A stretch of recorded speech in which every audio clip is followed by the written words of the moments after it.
season and still something to play for. Top spot in the West up for grabs, a win or a tie, and Winnipeg locks it up. A loss by the Bombers, and the Riders still have a chance.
In the running for MOP, Brady Oliveira needing just 217 yards to break 2,000 on the season. And speaking of potential MOPs, to see how long the starters, including Tyrese Beverette, will stay in today. As we know, these Montreal Alouettes locked into first place in the East. But it doesn't get much better that at week 21 of the CFL season, there's still something to play for. Kate Burness alongside Enoch Mwamba, Jim Barker, Milt Stegall as we get set for the Montreal Alouettes taking on these Winnipeg Blue Bombers. And Enoch, as I said, I mean, we're at this point in the season and we still don't know top spot in the West. Kate, you're talking about something to play for. The Winnipeg Blue Bombers have something to play for, not just tonight. I think they have a lot to prove to a lot of people.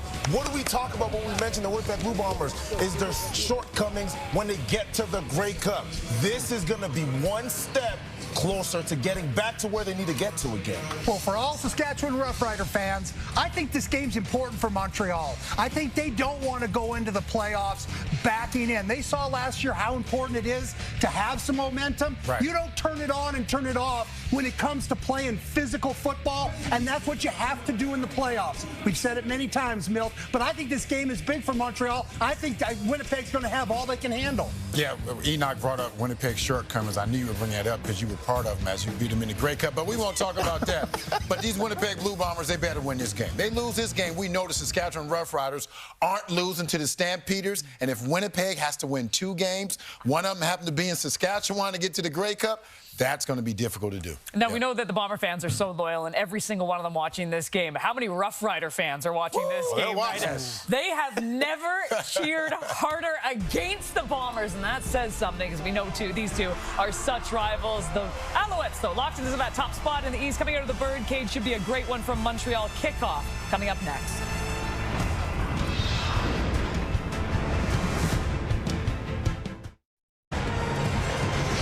Welcome to Montreal, where the Bombers look to lock down the West on their own terms against the East Final hosting Alouettes. Percival Molson is the canvas.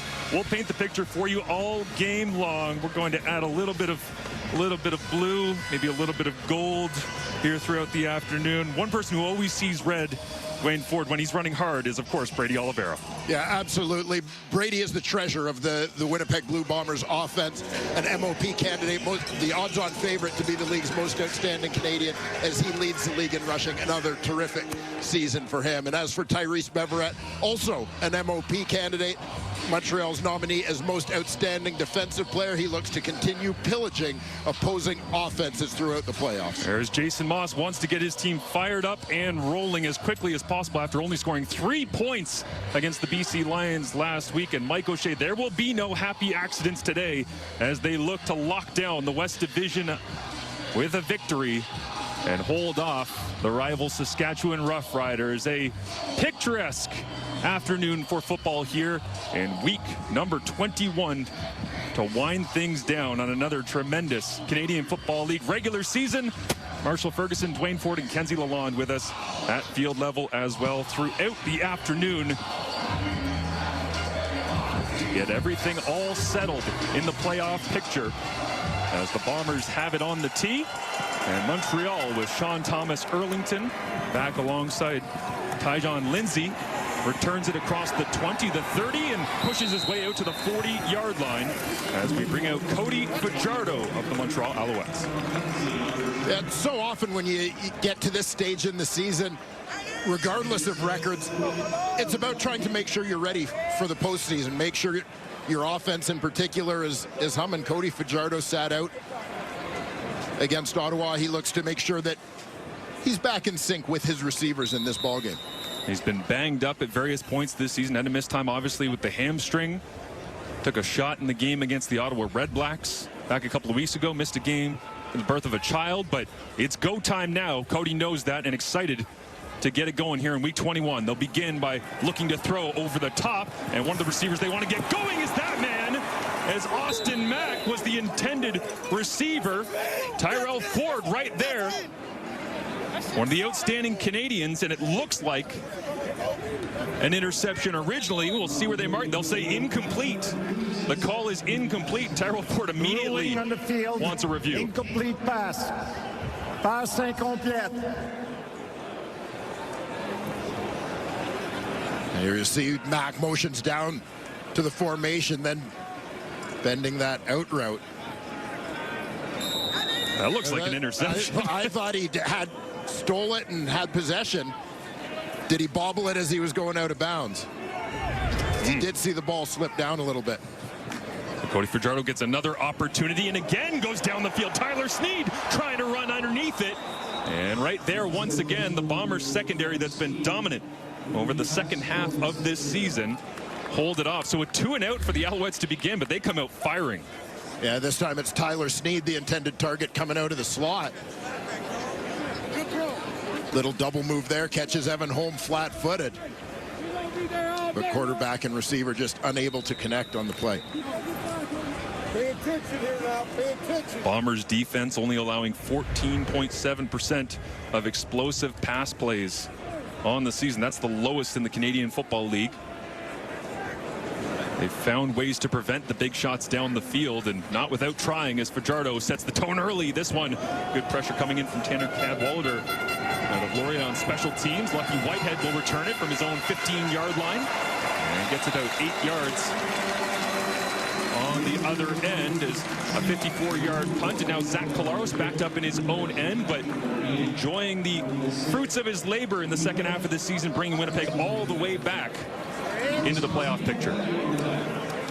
Yeah, Winnipeg, of course, coming off the loss to Toronto that ended their 8-game win streak. That game, thought the Argos were dominant at the line of scrimmage. We talk about teams looking to clean things up going into the playoffs.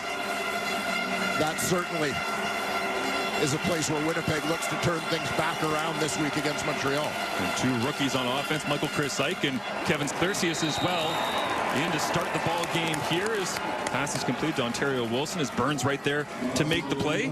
Lorenzo Burns, and he'll go up against this Winnipeg offense.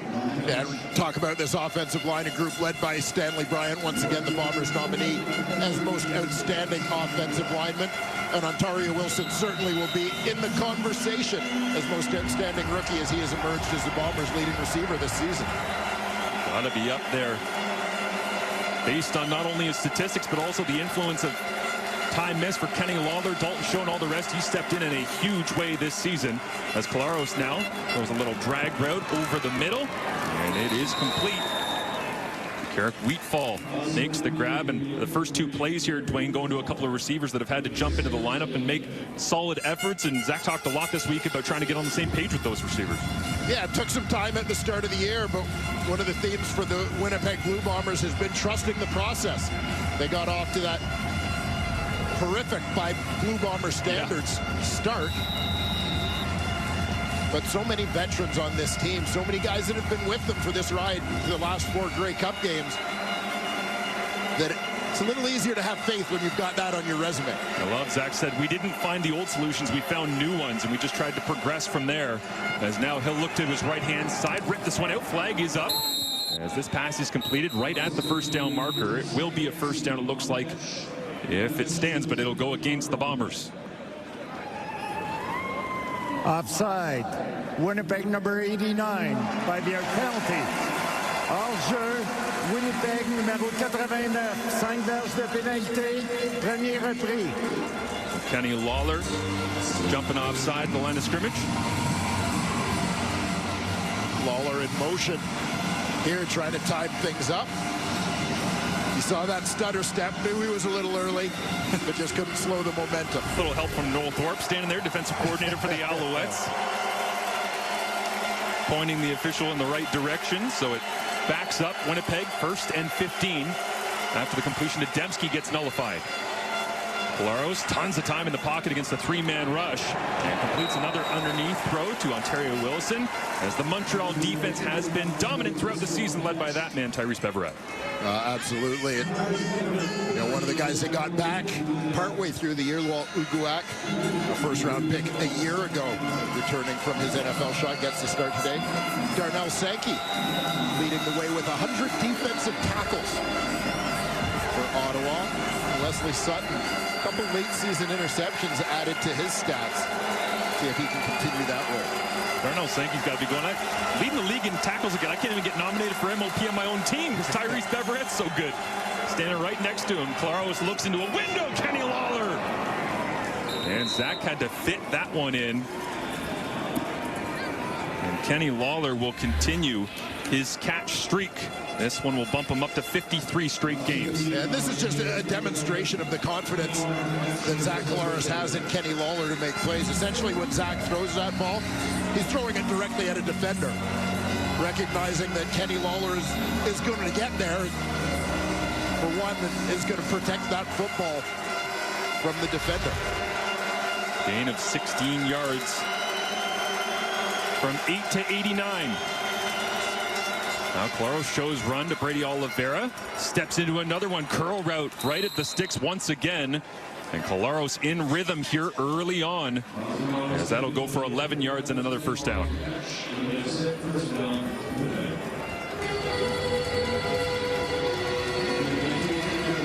Lawler with a little bit of space to work. The only other receiver on that side was Clercius, who was coming from a tight end position. Essentially isolating one of your go-to guys. On fire to get this one going is Collaros, 5 of 5. As he fakes the run once again, rolls to his right, and his first incompletion skips off the turf as Wesley Sutton was in coverage on Kenny Lawler. Yeah, just the momentum overtook him there, moving to his right. That one drifts in that direction. Avery Ellis supplying the pressure. Impacted Zach's accuracy on that one. The standard Zach holds himself to, 5 for 5, moving down the field, misses one throw, wrong angle. Furious. And this place is ready to host the East Final.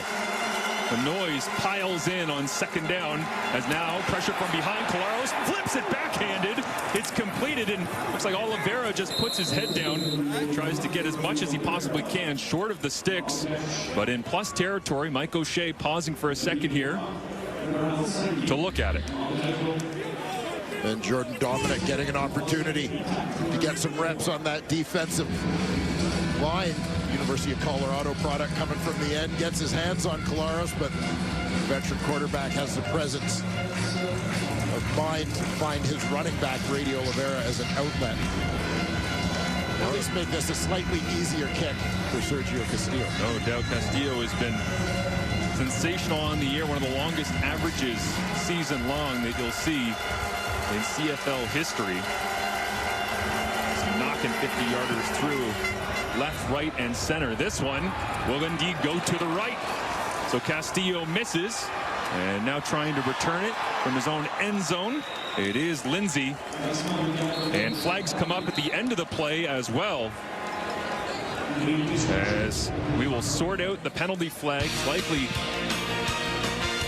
a misconduct as Castillo with swirling winds at Percival Molson misses, and we remain scoreless. Well, thankfully for the Winnipeg Blue Bombers, it is not a win-in-you're-in scenario here in week number 21. But you'd like to be able to play at home and certainly reward the fans that have been absolutely packing their stadium for the last 4 or 5 years. As a Winnipeg win, well, that's really all you need to know. It sets them up for success. It gets them a break, get a little healthier. And Saskatchewan getting set to go in the back end of this double dip in the CFL to round out the season. And watching, I'm sure, closely as they go through their pregame routines as an inside handoff here, as we see the Alouettes starting offense after there was offsetting and misconduct penalties on that previous special team snap before the break. Yeah, late change to the Montreal lineup on offensive line. Donnie Ventrelli comes in at right tackle for Jamar McGloster, who came in for Josh Donovan. Yes. Who was injured in BC last week.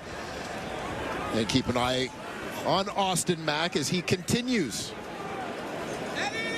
to search for that breakout game. 90-plus yards against Ottawa on 4 catches a couple weeks ago. For a guy who was so prolific last year.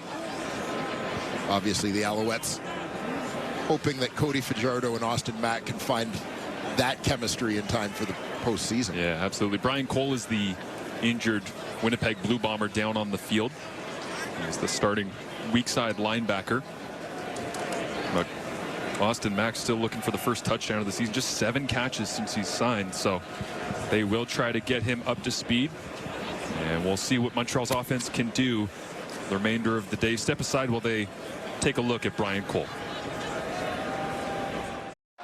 Well, we know at least one playoff matchup as the Bombers try to take care of their business here today. The playoffs kick off at BMO Field. The Red Blacks and the Argonauts, Eastern semifinal. It is next Saturday. Pre-game coverage begins at 2 Eastern, 11 a.m. Pacific on TSN and CTV. TSN and CTV. And CTV. You turn on your television in Canada, you go looking for sports next Saturday. You're going to find the CFL. TSN and CTV. Should be a great matchup. Argos Red Blacks as Cody Fajardo throws to the outside here, incomplete. And Tyler Sneed goes sliding into the signage here at Percival Molson. Incomplete, and so the Montreal offense comes to a grinding halt once again. Yeah, this one just sails on Cody Fajardo. Beyond the reach of the former East Carolina Pirate, Tyler Sneed. A little disappointed when you were in Ottawa last night that Justin Hardy didn't get a chance to keep chugging along, another ECU guy? Well, it would have been fun to see, just knowing that there are a couple milestones that fellow former Pirate was chasing, but obviously bigger picture, they want to have him healthy for the playoffs, so Hardy sitting out last night. A kick here from Joseph Zima. Drops it down to the 55 exactly, and Lucky Whitehead crosses the 45. Nice return, 13 yards after a 47-yard punt. 34 yards net there in the flip of field position. Winnipeg already in positive territory, and here is Zach Collaros. And a bit of a struggle at times against Toronto a couple of weeks ago, but he's had the bye to look it over and feels confident coming into this one. Yeah, it's certainly not a case of Zach not playing well in that game, but his opportunities to make plays limited by the onslaught that he faced from that Toronto defense, and in particular, that fearsome front four. Sliding around the pocket, though, really does look like vintage Zach as the weather gets colder.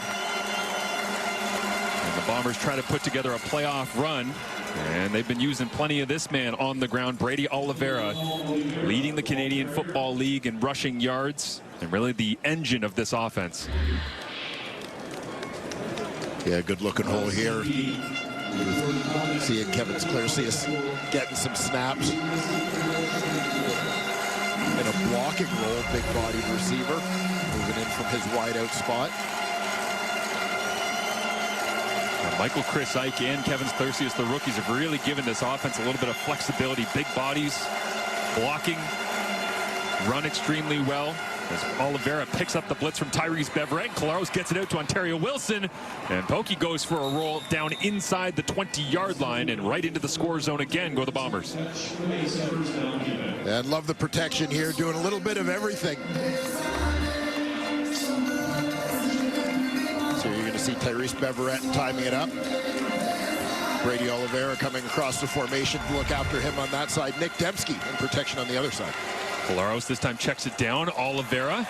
And he's tackled there by Najee Murray. And what do you think on that pass blocking rep on that last snap and the completion? You think Brady comes over and says, "My MOP." Face to face with Tyrese. Yeah, they'll let the voters decide, but certainly two of the favorites in that discussion. No doubt talk more about it, but congratulations to all of the award nominees at the team level. Yeah, great crop of players. Hard to even become a pro, let alone be the MOP nominee on your professional football team here in Canada. As Collaros into the back of the end zone. Kenny Lawler falls underneath it, incomplete. Tried to drag the toes, but it just popped out of his hands. Yeah, had to stretch himself out just enough. But to see as he lays out, gets his hands on this one. Nice adjustment to the ball, but in no way able to even cushion that landing at the end. See knees down first, but the arms coming down hard before he really had control of the ball. As that one pops loose. A 25-yard field goal attempt here for Sergio Castillo. Missed one earlier on. The two good possessions. And the Winnipeg offense has been moving the football. They take an early lead, but certainly feels like they've left a lot on the table in this first quarter. Castillo righting his wrongs from earlier on. Winnipeg takes the early lead as they look to clinch the West. Hard to believe, but Austin Mack just 7 catches this season in his return. 4 of them came for 92 yards, though, a couple of weeks ago against the Ottawa Red Blacks, and what was a very trying day to try and get the football down the field vertically, but Mack certainly helped. Yeah, and that's the presence that they hope he can provide in this Montreal offense. Another big-time vertical threat. His one previous season in the CFL, very well documented in 2023. Get this one out in the hands of Charleston Rambo. Gets thrown out by Evan Holm there as the Winnipeg defense once again leading the league in points per game allowed. And these are their starters. Yeah, Jake Thomas amongst those seeking to get to a 5th straight Grey Cup in Winnipeg, one of their longest serving members. We saw Brian Cole banged up earlier, but he got the start at the weak side linebacker spot.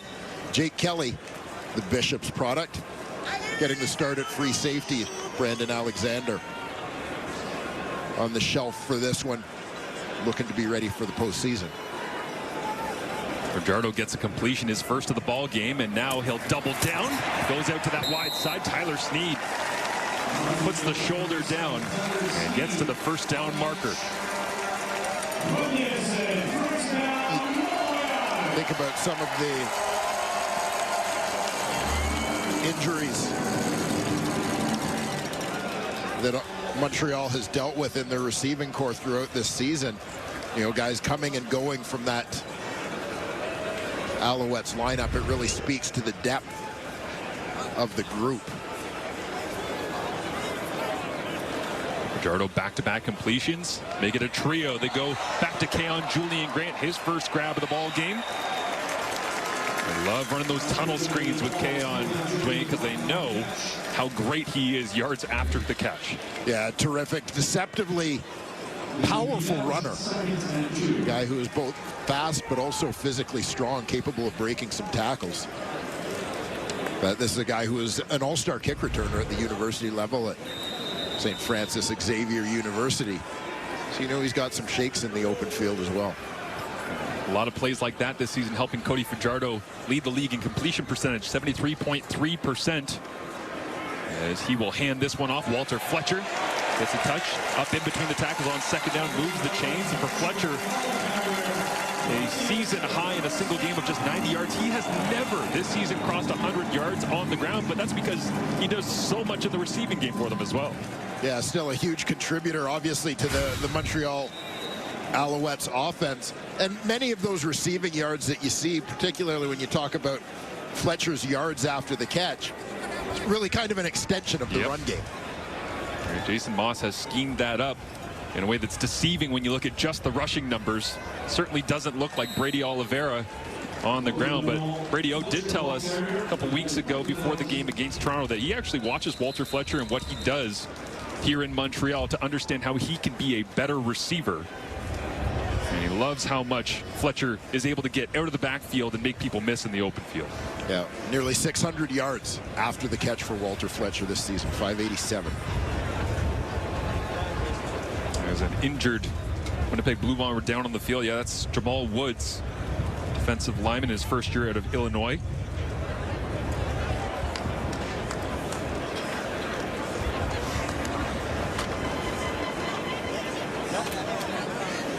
So Brian Cole was down, and now Woods as well. And not yet out of the first quarter here, but the Bombers battling health.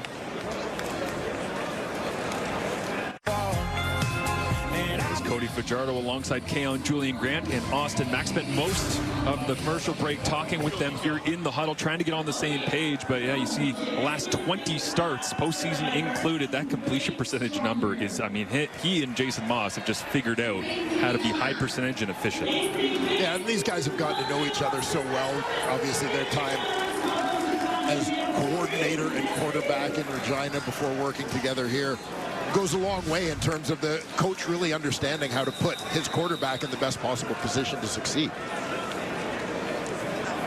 So many explosive plays to begin the season as well. They had 12 of 30 yards or more in their first 5 games this year. And Fajardo goes for a little quarterback draw, run up the middle on second down and going nowhere. The Bombers were all over that one. It's good to see Brian Cole back on the field making plays.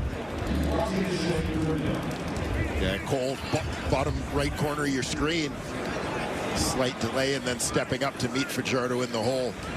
Wasn't fooled, never turned his attention away from the quarterback. Good discipline there and awareness. And how much will they use quarterback run? The question, I guess, going into the East Final, hosting it, knowing that Fajardo's been banged up at times throughout this season, as this one will come from about 44, 45 yards away.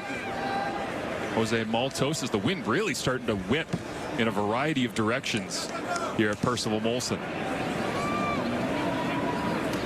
Flags at the top of the stadium, splitting the difference as to which direction they want to go. Well, how about just splitting the uprights for Maltos, little flex.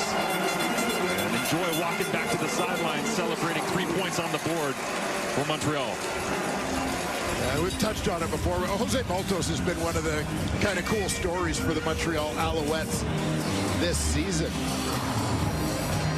One of the CFL's original global players, came into the league with Ottawa initially.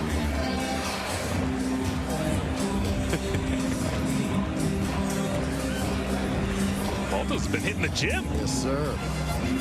Why not? But has proven to be a reliable replacement. Yes. With David Cote sidelined for so much of this season. Really an underrated storyline, because it just kind of casually, organically, okay, yeah, Zima's going to be in for this game, and then never gave the job back as Cote has been out. The Bombers now in a tie game once again. Claros looks outside, timing throw, and just in behind Ontario Wilson. Looks like Kavian Ento was in coverage with a flag down. Was it a push-off on Wilson or defensive pass interference here, Dwayne? Yeah, we'll get another look at this one to determine, but given the separation, we're looking at the outside matchup for Ontario Wilson versus Kavian Ento.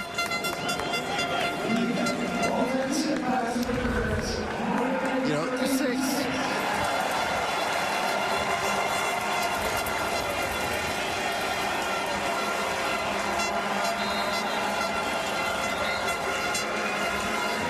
A tough one. Yeah, it didn't look that blatant to me in terms of Wilson extending his arms. Offensive, Winnipeg numéro 86, diverge de pénalité, premier repris. Don't you teach that when you're going to camp as a chicken wing? Isn't that what that's called? A little run into the back, little chicken wing, throw the elbow out a little.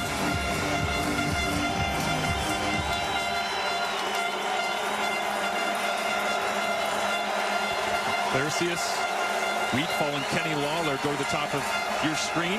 They'll split Brady Oliveira out 3-by-3 and go underneath. Marc-Antoine Dequoy flies down from his free safety spot to tackle Clercius as the Montreal natives one-on-one against the former Montreal Caravan. Yeah, you can see Dequoy up in the top right corner of your screen. Sneaking down towards the line of scrimmage a little bit. Putting himself in perfect position to make that play. Thorpe plays his guys all over the place, and it's amazing how often you see Dequoy just kind of roaming 10 yards away from the line of scrimmage, looking for anything he can to chase down, get an interception.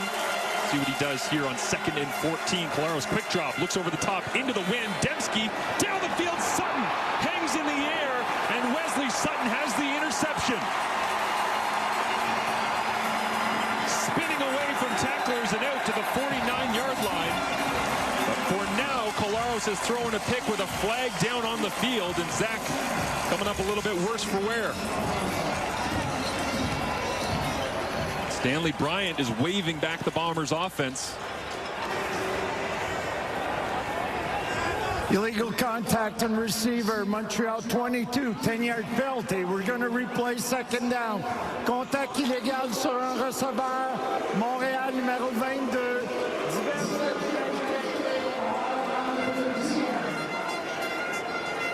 So if Wesley Sutton is going to extend his 2-game interception streak to 3, he'll need another shot. With that one taken off the board.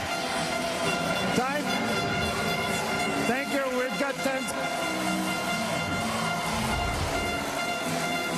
Deontay Ruffin, defending party on that one. As we head towards the final play of the first quarter. 3-3 with Winnipeg, looking to clinch the West Division. And not let Saskatchewan back into it as now Jeffrey Canton-Arcou flies back alongside Wesley Sutton to try and get a hold of Nick Dembski. But Nick makes the play. Nick Dembski coming in, 940 yards receiving on the season, in reach of the 1K mark. We'll see whether or not he gets there. We'll see if the Bombers can lock this thing down in week 21 of the CFL.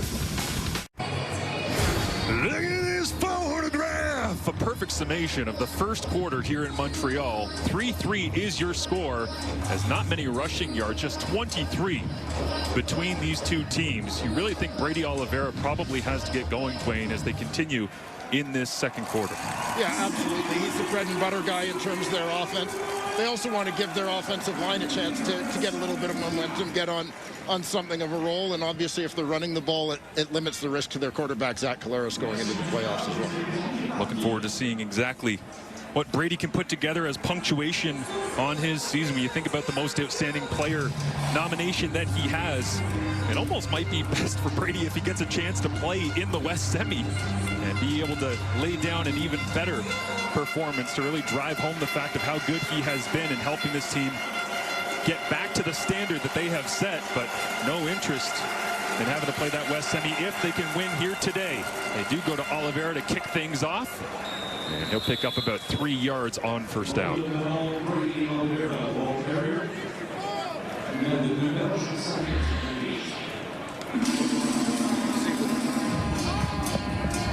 Box absolutely packed here defensively for Montreal, looking to defend against Brady Oliveira. Thorpe dialing it up,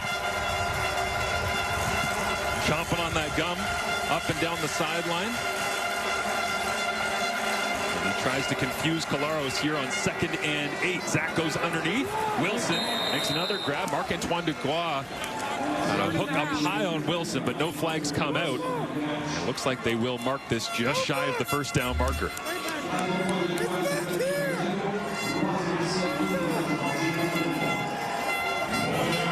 You can see there with coverage just sitting off, an opportunity for Wilson to sit it down, take the quick hitter. As we've seen already a couple times in this ball game, Marc-Antoine Dequoy so good, stepping up to make plays from his safety position. Collaros looking a little confused. Dequoy watches on, trying to understand exactly what they need for substitutions here as the field goal unit does come out late. Jansen Sheehan, the punter, is the holder. Sergio Castillo taking from 25, and he's been knocking them through from 60 this year, but this one will be from 47 yards away.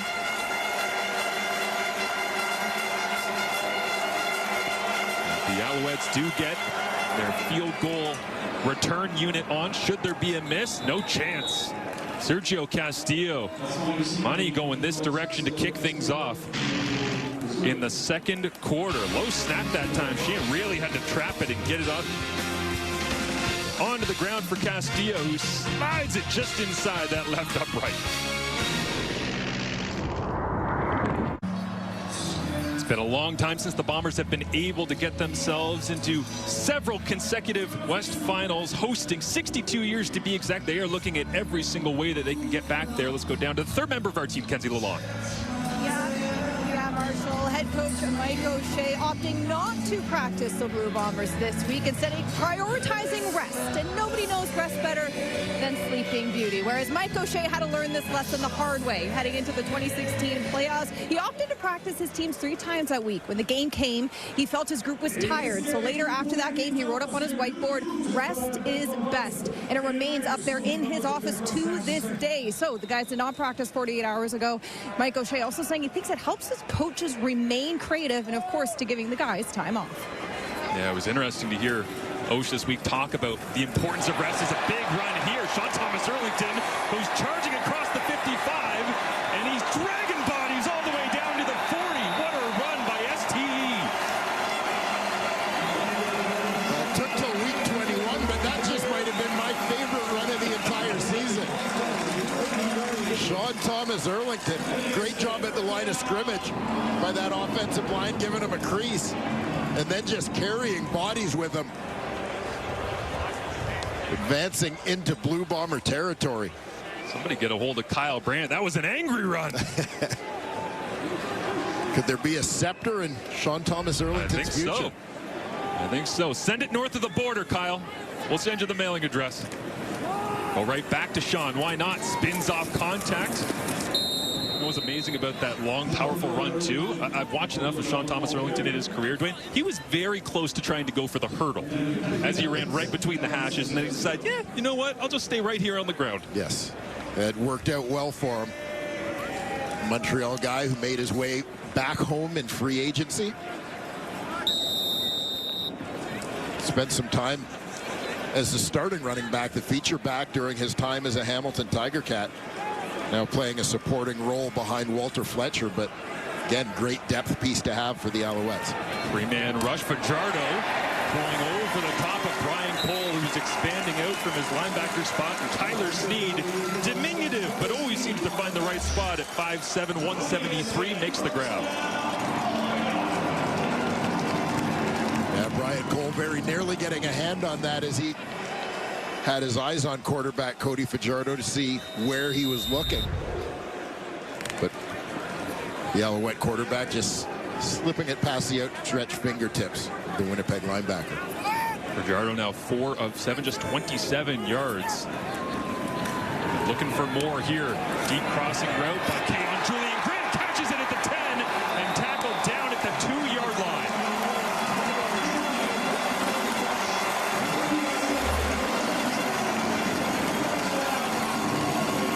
Julian Grant's another guy, I think, still trying to find his groove after spending some time on the injured list this year.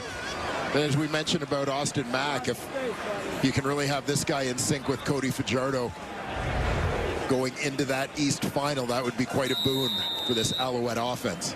Last year, it was Keon Julian Grant watching on as Tyson Philpott scored the game-winning touchdown in the Grey Cup against these Bombers, and Tyson done for the year with injury. As soon as it happened, turned to Keon, told him, no, now it's your opportunity. I get to watch you score a game-winning touchdown. Well, see if you can get into the end zone here in week 21 first as they go outside. Charleston Rambo will throw up the U.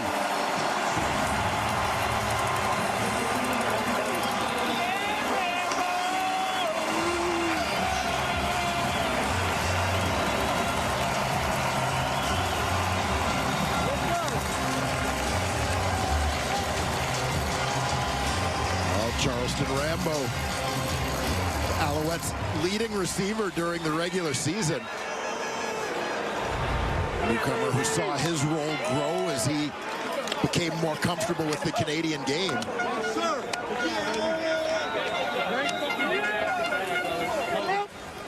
Adding to his yardage total and touchdown tally on the season. At his 5th major of the year. Altos looks to add the extra point. As Rambo adjusting to the cutoff end zones here at Percival Molson Stadium. It's a big catch, 5 plays, 70 yards in 3 minutes, 10 seconds. Win this week would give the Owls their first series sweep over Winnipeg since 2010. Oh, that'll help.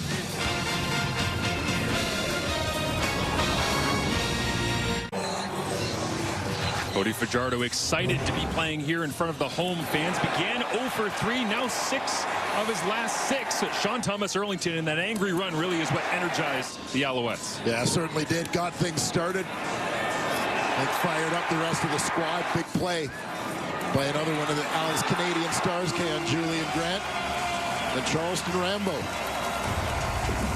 First-year Alouette receiver finishing it off.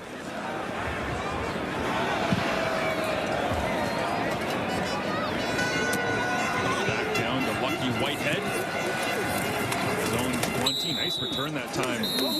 Whitehead trying to challenge the special teams unit of the Alouettes here throughout the afternoon. Is Brady Oliveira trying to get the wheels turning in week 21, make sure that he's up to speed, as you see most rushing yards this season, and after even a slow start on the ground attack, let alone many of the other areas that were ailing the Bombers at the start of the season, he has really covered a lot of ground. Yeah, you look back to when Brady Oliveira was drafted, and Winnipeg had the Canadian Andrew Harris at running back. Brady was the backup, and then quickly established himself as the heir apparent to that running back spot. Go off tackle here, cut it back, and use those legs to keep moving. Found it interesting how much he talked a couple weeks ago, Dwayne, about the process of trying to keep his body right throughout the year. He basically said, guys in the locker room just laugh at me because I'm so religious about trying to make sure I'm always fresh. Well, and it's something that I honestly believe that you learn over the course of your career. Is early on you have it drilled into you so much, the importance of hard work. But you come to understand working smart is as important as working hard. So that doesn't mean slacking off, but also taking care of yourself, knowing when you need to look after rest and recovery. So you can put your head down and go get a first down like Brady does there, but it goes back to what Kenzie Lalonde was speaking about, rest being best, and the Bombers trying to find creative solutions in order to make sure everybody is at their very best at the moment where they need to be. And we even said to Mike O'Shea, why do we come out 3 hours before the game and do stretch lines and things? He said, you know what, you're right. If you could really do it one way, and maybe this is a little bit old school of O'Shea, but you basically said you just try to get your body up to speed as close to kickoff as you possibly can, and then you go. Yeah, there are certain things, and football isn't the only sport where things just become the custom. We do things a certain way because that's how they've always been done, not because they make the most sense. This one completed. Darnell Sankey laying the boom out wide. Ontario Wilson, little handstand there, picking himself up off the turf, but a nice throw from Colaros, completion and first down for the Bombers.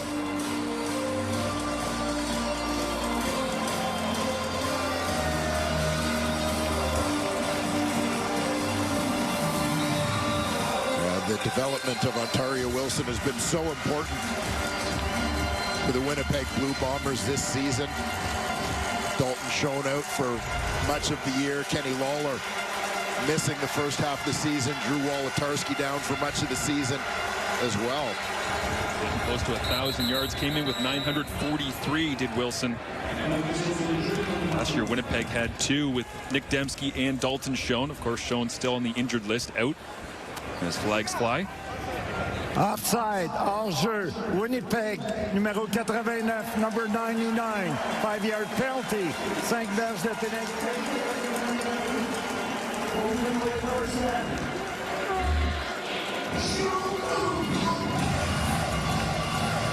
Keep an eye on that match up the top of your screen. Kenny Lawler, the wideout. I'm not sure if those air horns are making it tough to hear Zach Collaros' cadence. It's never easy to hear the cadence in here. It doesn't matter.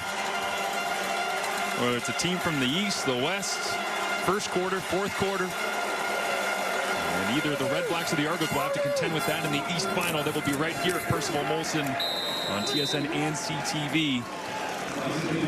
But plenty of football to come before we get to that East Final as Kenny Lawler makes the grab this time. Little RPO look inside and then rip the slant.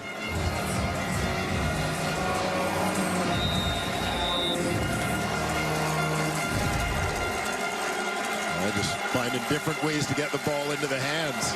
The always dangerous Kenny Lawler. And keep it away from the always dangerous Jeffrey Canton-Arcou, who's been unbelievable for the Alouettes defense in his rookie years. This time Collaros has it batted down. You mentioned him earlier on, Dwayne. Fantastic performance from Jordan Dominic the last couple of weeks.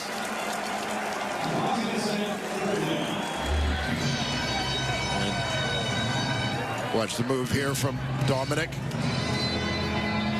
Dipping into the old Odell Willis bag of tricks. The spin move to beat the tackle Eric Lofton inside. Funny you should mention that, because first place coming down to the last game. Last time that first place was on the line for Winnipeg in the final game of the season was 2011. Swaggerville. Yes.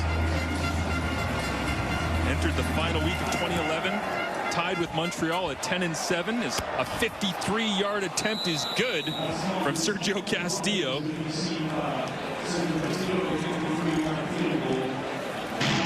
Castillo loves it.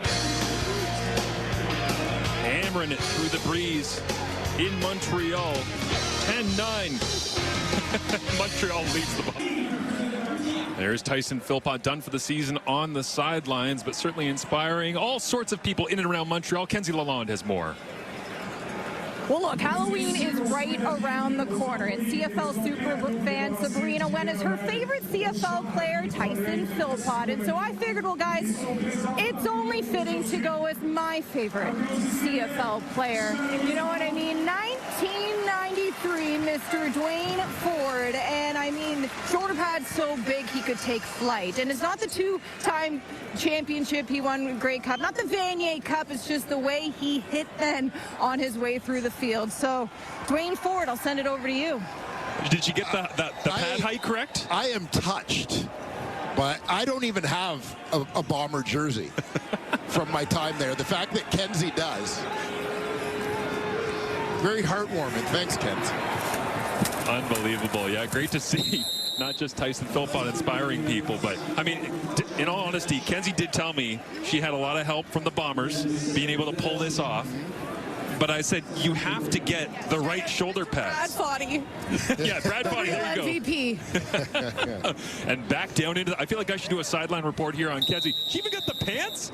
She got the full uniform. Now, I am going to quickly say, when we talked about doing Halloween costumes this week, you know, going with the season, I think Kenzie took it as a competition, right? You and I thought we'd dress up for fun. Kenzie's all business. Yeah. Second down and 3 here. Montreal gets the first down. Walter Fletcher on the carry for 4. Shocking that Kenzie would be competitive based on her sporting background. Yes. Yes, the former Mount Allison hockey star. Short run there for Walter Fletcher. Alouettes offensive line, the interior starting to gel down the stretch here. Pierre-Olivier Lestage, top graded left guard in the league. Justin Lawrence. Philippe Gagnon, a right guard as well, as they'll follow in behind them as well. And a run right down that left hash. Walter Fletcher starting to pick up steam. And that'll be a gain, if it looks like, about 8 on first down. A nice piece that time, once again for 25. Yeah, getting into double tight formation there. Going to get bodies moving, and once again, Alouettes looking to get that run game going as well. So many things they can build off that, whether it's Cody Fajardo or Davis Alexander, whom we may see later in this one at quarterback. See Tony Jones there filling in for Adam Bighill at middle linebacker. having a conversation with Retta Cranby as they try to stop the running attack. And now Fajardo goes to the air. Tyler Sneed makes the grab. And on second down, short of the sticks. And what will Montreal do here? Jason Moss looks like he's sending out the punting unit. Well, Jason Moss looking to give a few different looks here. Moving Tyler Sneed around in that formation. That time again, the exchange of responsibilities that we often see with the slot coming in, allowing the back to free release. Tyler Sneed had sort of the running back check release and protection that time. Great tackle there by Michael Griffin as well. Missed the game. Game time decision 2 weeks ago against the Argonauts. Back in the lineup. A big stop as Lucky Whitehead chases this one inside his 5-yard line. It sits up perfectly on an Alouettes bounce, and Whitehead trying to make the most of it. A flag comes out at the end of the play as well as Brock Gowanlock, Canadian at the University of Manitoba, down the field, but a 49-yard punt that time from Joseph Zima. Whitehead doing everything he can to gain it back. Illegal But the Alouettes making the most of a beautiful afternoon here in Montreal.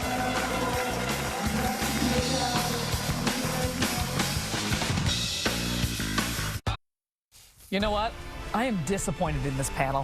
Have you seen what Marshall, Dwayne, and Kenzie are doing? They're taking Halloween to a different level. And you guys show up in suits? Well, I'm going as a gorgeous man. That's what I'm going as my Halloween oh my costume. goodness. Well done, Kenzie. You win the day. You win the day. Yeah, you can't beat the Dwayne Ford costume with the full getup and the shoulder pad. Did she need a neck roll? I don't know. You know, details of the costume, but she was working on short notice. Kenzie doing a fantastic job as always. Agreed. As the penalty went against the Bombers on the return, Lucky Whitehead just had, so it backs Winnipeg further into their own end at the 3-minute warning. And Colaros trailing by 1 here on the road at a place he says he loves playing, and Brady Oliveira running hard out to the 10-yard line. Yeah, limited options when you get pinned in this part of the field. Terrific punt by Jonathan Zima.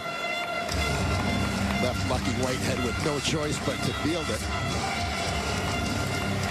Well, the big vet Patty Neufeld is running the rail there, trying to look for anything and everything in his path. It looks like time called here. It's an Alouette down on the field. Oliveira has reached 1,000 yards for the 3rd straight year. Will be the CFL's leading rusher this season as we round things out. Game number 80 and 81 of the year here today. And he's number 8 all-time already for the Winnipeg Blue Bombers at over 4,200 yards as Terry Wilson. Actually, Najee Murray looks like he's down on a knee. Murray, the longest serving defensive player on this Montreal Alouette squad. Attended the same high school. Zach Coleman, Steubenville, Ohio. Remember a game here a couple of years ago where Zach sounded like the old savvy vet saying, "I'm just so proud of that kid." Yeah. Yeah, well, Najee was the ball boy, actually, when Zach played. Terry Wilson hands it off. Look at that, Dwayne. It is possible in a short yardage package to get it to the running back. How about that? Going old school, turning back the clock.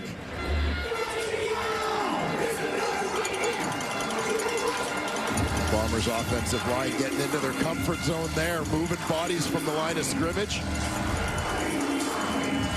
Oh, and they've got Brady Oliveira coming downhill behind them. Also some creative solution making you'd have to think for the Winnipeg Blue Bombers, because short yardage was not a strength against the Toronto Argonauts with Terry Wilson in. Chris Strevler done for the year with the knee injury. And so looks like they lean on Brady Oliveira in those situations a little bit more as well. 1st and 10 from the Bombers 15 as the leaves fall here in Montreal. Colaros rips it outside. Ontario Wilson one-on-one with Kavian Ento.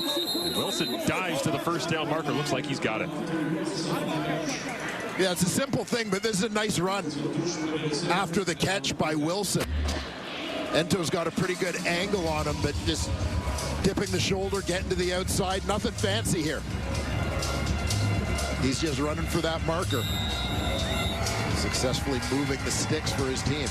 Saw Dom Rhymes go over 1,000 yards receiving on the season last night in Ottawa. Well, there goes Ontario Wilson. You have that on your bingo card in 2024. Ontario Wilson, 1,000-yard receiver for the Winnipeg Blue Bombers. Sir, congratulations to him.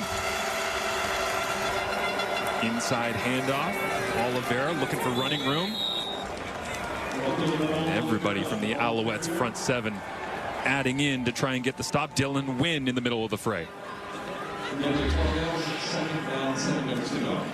A steady diet of Brady Oliveira facing the Alouettes defense right now.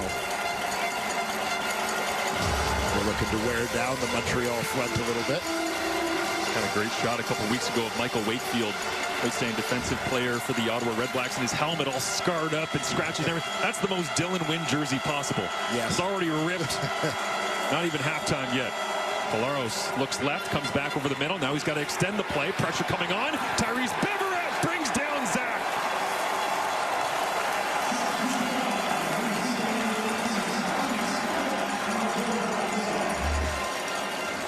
Yeah, with all due respect to so many other great defensive players in the Canadian Football League. Not that I get a vote, but this is a guy who I think has been the most outstanding defensive player in the CFL this year. Impactful in so many different ways. The man that he just brought down agreed with you when we spoke with him a couple days ago. Also love Tyrese. He's a stat stuffer in every single way. Most total defensive plays on the season. He wasn't just going for the sack there. You see him reaching for the football, ripping. He wanted the sack, the forced fumble, the fumble recovery. He's greedy, and he goes after it every single day. For the Alouettes defense. Big punt drops down to Lindsay after a 49-yard punt. Minimal return. As halftime coming up with the panel. You know what? I bet they've got some costumes hidden somewhere. They're in the spirit. They've got something hidden back there. Be creative, eh? I mean, Milt's probably going to be able to fit into the same ones that he wore in high school. Just pull one of those out.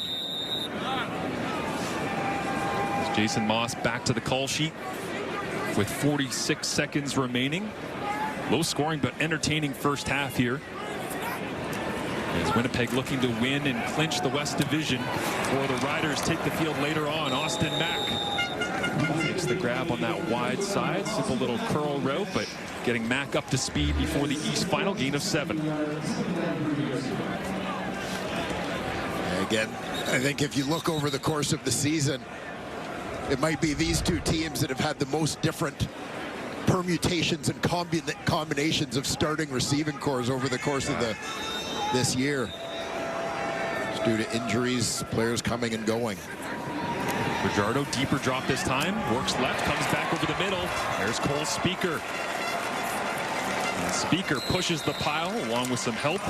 7 touchdowns on the season for Cole Speaker. Seems like just a couple years ago, we were watching him play in a Week 21 game and getting his first opportunities on the road against Toronto. Here he is as a primary player for the Alouettes. And exactly the development curve that you want for a young player, quite frankly.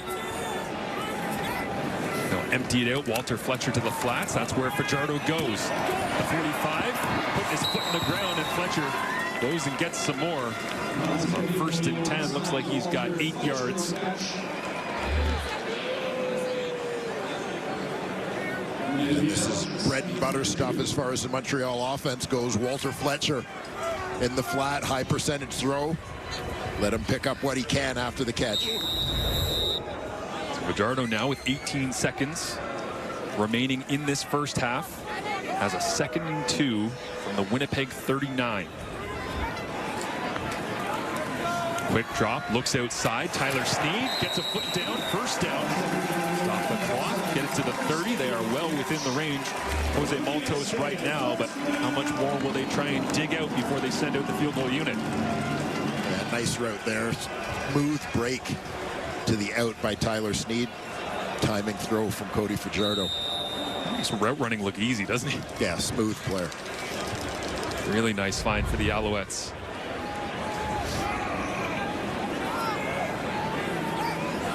14 seconds left. 4 receivers available. Fajardo, he'll take a shot and got forced to the outside. Dwayne, I think he knew if he left that one hanging inside, Terrell Bonds was going to head the other direction. Yeah, taking a shot was exactly it. Knew it maybe wasn't a high percentage throw, but understood where he had to put that ball to keep it away from the Bombers' first-year corner. Only 10 points on the board for Montreal, but that one ends a 12 completion streak for Cody Fajardo. Now he'll hand it off, and they'll center it up for a field goal attempt to come here from Maltos. Already knocked one in earlier on.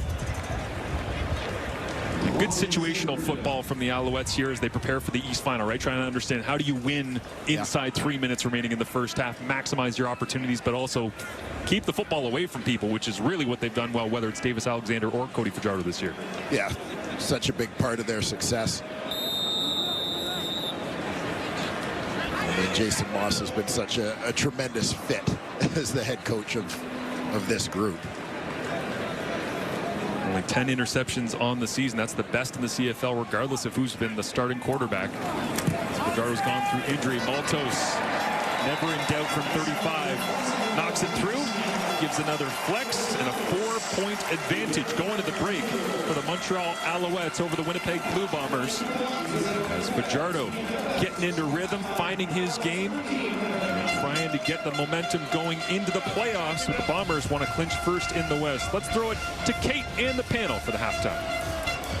Marshall back alongside Enoch Mwamba, Jim Barker, Milt Stiegel. A very entertaining first half, an interesting first half, and we'll get to the panel's thoughts on that in just a moment. But first, some breaking news from the CFL as Randy Ambrosie has announced that he is set to retire in 2025, meaning this is his last season as the CFL commissioner. Our Dave Naylor sat down with the commissioner to get his thoughts today in Regina. Randy, we are 3 weeks away from the Grey Cup in Vancouver. Why the decision to step down, and why the decision to announce it now? Well, I think the decision to step down has been been in the works for a while. Scott Banda, the chairman of the board, and I, talk all the time, and really kind of looking on the horizon for some of the next big challenges, media rights, which will be. Our current deal with TSN and Bell expires at the end of 2026, and that's on the that's a longer term project, and then of course the next collective bargaining agreement with the players, and it just felt for me, I've been thinking about it's been now it'll be 7.5, it'll be 8 years by the time I'm done, and it just kind of felt like the right time for me to be thinking about passing the baton to somebody else. And, doing it now, because once the decision's made, it's never going to stay quiet for very long. And it's just good to get it out and put it behind us, because now what I want this next 3 weeks to be about is our players, about football, and not about some lunky commissioner. I know there was a recent vote at the Board of Governors that suggested some thought that it was time for you to move on. How much did that factor into your decision? For me, it's not about that. I think about this, and I think you can want to kind of make that the data point, but for me, it's about the fact that I feel great about all that we've accomplished. I feel great about my, my contributions to the league. I believe passionately that the league is much stronger today, the best ownership group in the league's history. Up arrows pointing on so many different things. To me, it's about a feeling good about all that's been done. It's feeling good about my relationship with Scott Banda, our board chair. It's feeling good about my relationship with the Board of Governors. And being able to leave and feel grateful for having had the opportunity to do this. That's honestly how I feel today, and that's how I want it to feel, because I think I've been one of the league's biggest cheerleaders, at least certainly by physical stats. I've been one of the biggest cheerleaders. I want to continue to be one of the league's biggest cheerleaders, and this just feels like a really good situation at a really good time. You are one of the longest-serving commissioners in the history of the Canadian Football League. What do you believe should be your legacy? Oh, I don't know. Maybe that's for somebody else to comment on. Look, there are so many things about the last 7+ years that I think about all the time. I think about Montreal, and the challenges we had there. I think about Mr. Braley, David Braley's passing, and being able to transition that team, BC Lions, to Amar Doman. I think about what we just did with Larry Thompson.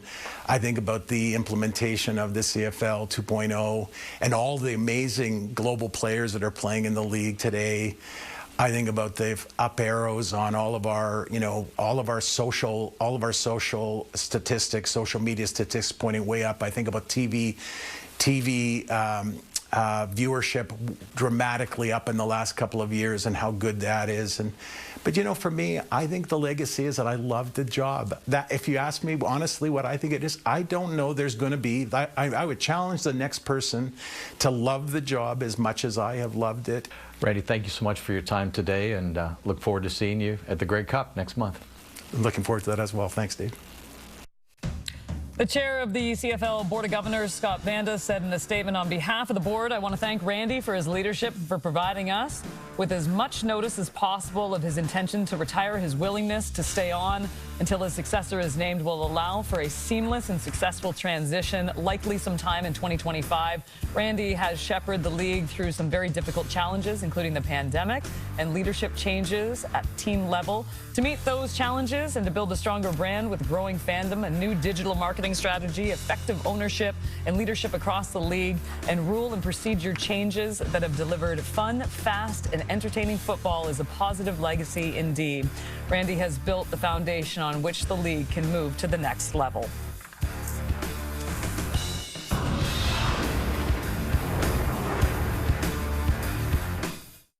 As I mentioned off the top of the show, we know that every single Saskatchewan Roughrider fan is watching this current game and loving the score of 13-9, because if the Alouettes pull it off, then the Riders still have a shot at top spot in the West. Of course, getting that critical bye week. You can see the second game, the last game of the regular season between the Stampeders and the Roughriders, 7 Eastern, 4 Pacific. What kind of last day in the CFL is this? It's pretty great when you get to week 21. But Milt, we're just sitting here on the panel. We're a little shocked at the Bombers, to be quite honest with you. We thought there'd be a lot more intensity, knowing that that top spot is on the line. They're not approaching this, at least this first half. They haven't approached like it's a playoff game, because that's the approach they need to have if they want to have opportunity to win the West, which is the easiest way to get back to the Grey Cup. We knew these Montreal Alouettes were going to come in hungry, but as a Bomber, if you would have came into this first half and basically put it on them, I think they would have shut it down a little bit, knowing that, hey, we don't have really much to gain out of this. We want to get out of this healthy. We know we have 2 weeks to rest, but now they're probably thinking, we can come out and beat this team. And if we beat them and we make their road to the Grey Cup harder, maybe we don't even see them if we make the Grey Cup. So these Bombers better come out early in the second half and get it done. Otherwise, these Saskatchewan Roughriders are going to have a great chance to win the West. They were very pedestrian. It was like they just, like you said it, they just didn't put that extra oomph for whatever it takes to get to a championship game. They didn't turn the ball over. They did the things you have to do to not lose the game. Right. Zach was 14 of 17 for 130 yards. Brady Oliveira had 35 yards, right? But it was just nothing that said, this is ours, we're going to go win the West. And now they leave it for one half, and Montreal's like, hey, we're this close. Yep. We can finish this, and those horns are driving them nuts. I don't know, Enoch. And you know what? To me, the story is that Montreal defense. The Winnipeg Blue Bombers don't seem to figure out their ways around. You look here at Tyrese Beverett, who, in my opinion, has been one of the better performing players in the East, period. He gets to Collaros, and he just doesn't seem to be looking comfortable at all. And this is supposed to be a game that you want to win so you can take a shortcut to the Grey Cup. So it looks absolutely, I'm baffled looking at this performance by the Winnipeg Blue Bombers. I like what you said, though, Mel. I agree. I mean, if you can make the Bombers' path a little bit harder, that may help down the road. But at the same time, I mean, how long are you going to keep your starters in if you're Montreal? And kudos to Montreal. I thought they played a great first half, and they were trying to get momentum going into the postseason. But you kind of look at these starters, and how much do you want to risk if you're Jason Moss at this point?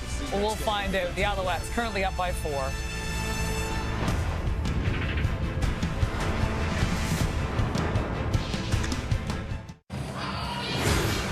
Well, the first half statistics for you. You see the passing yards there for the Winnipeg Blue Bombers, 131. Zach Collaros has been in rhythm, not really finishing drives, but 14 of 17.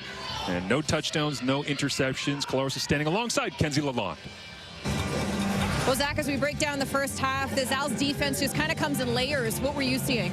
Yeah, they're a really good bunch. They do a great job of, trying to eliminate explosives and keep them at bay. We got to do a better job of finishing drives, really, obviously, sevens instead of threes. 2 more quarters here to clinch this West Division. Just what's it going to take from your group? Focus and execution. That's the name of the game. Play our brand of football and see where the chips lay. Best of luck. Take care. And Zach Collaros' first half here in Montreal, a defense he says that's frustrating to play against, but he loves the challenge to try and figure out exactly what they're doing. And you see tons of completions, but just trying to add more points onto the board. He really does want to have that extra week to get ready for the West Final. Yeah, and it has been an interesting game to watch, as you've got obviously 2 very good football teams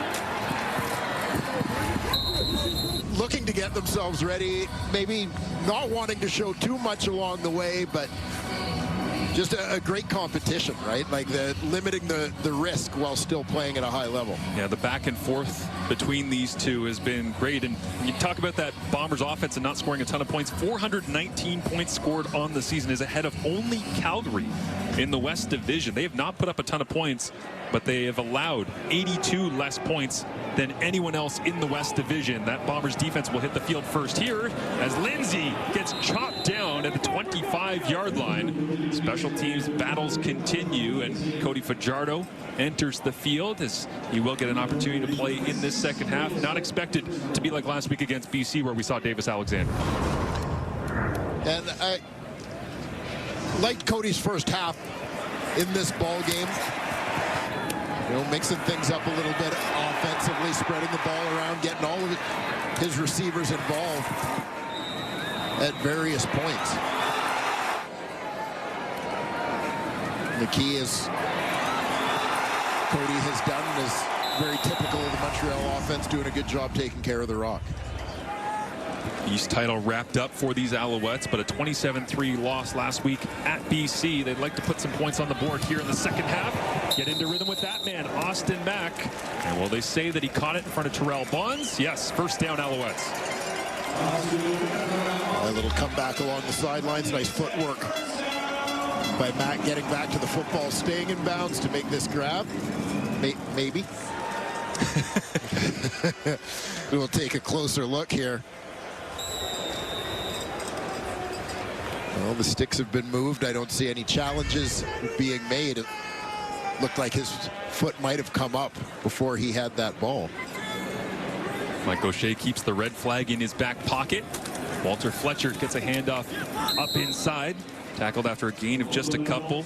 But when you talk about trying to roll forward and get some momentum going, I'm not sure if there should be concern about the Alouettes offense, but they haven't had 300 yards of net offense since August 25th here at home against Edmonton.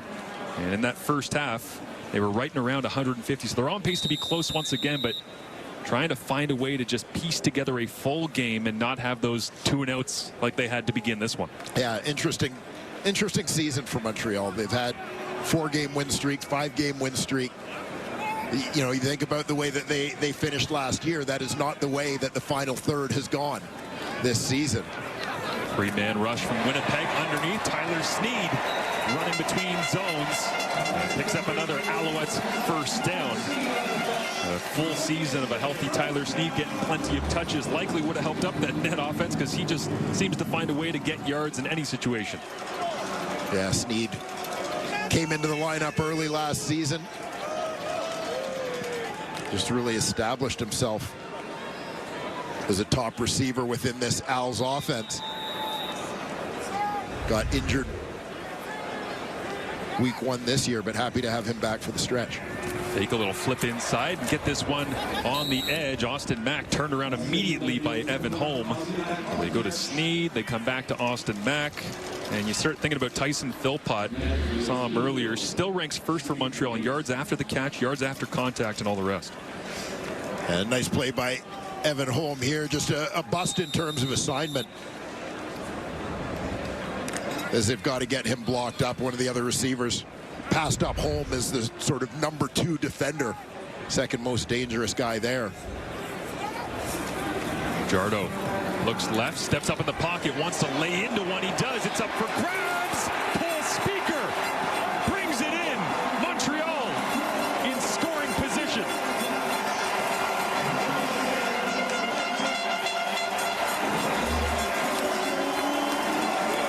Cole Speaker lines up out wide on this one. You know, this is one of the things that stands out about this Montreal offense, as you saw Terrell Bond stumbled a little bit, trying to catch up once Speaker got in behind him. But you never really know who's going to be the big play guy for the Alouettes. They don't rely on one player to provide that. Yeah, that's a great point. So multiple. Rambo leads the team in explosive plays, but that time it is Speaker. Now it's Walter Fletcher inside trying to get away. He gets tackled after a gain of a couple, but whether it's Cole Speaker, Reg White Jr., when he came back, had a pair of touchdowns here against the Ottawa Redblacks earlier on the season. It's been a little of this, little of that. Keon Julian Grant gets into the lineup, and Tyson Philpott.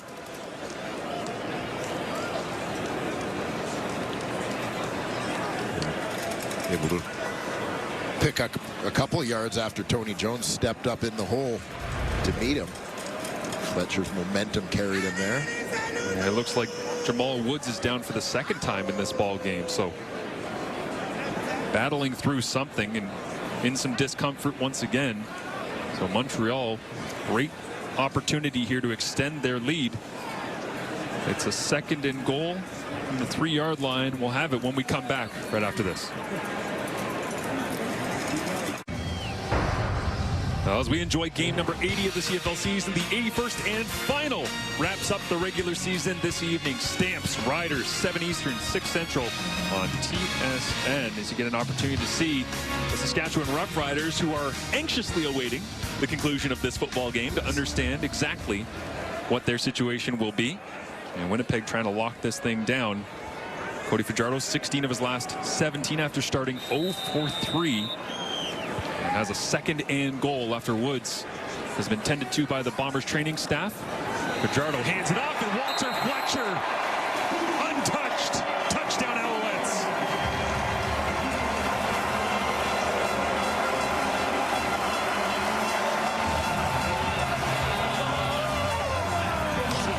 Well, Fletcher punches it in there following nice kick out block from his fullback, David Dallaire.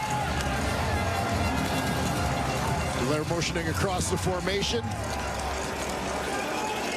Keeps the contained man, Reda Cramdy, outside. Fletcher turns it up and into the end zone. In a game in Montreal with a Laval fullback kicking out a Caravan linebacker. Just feels right this time of year to be talking about those two schools.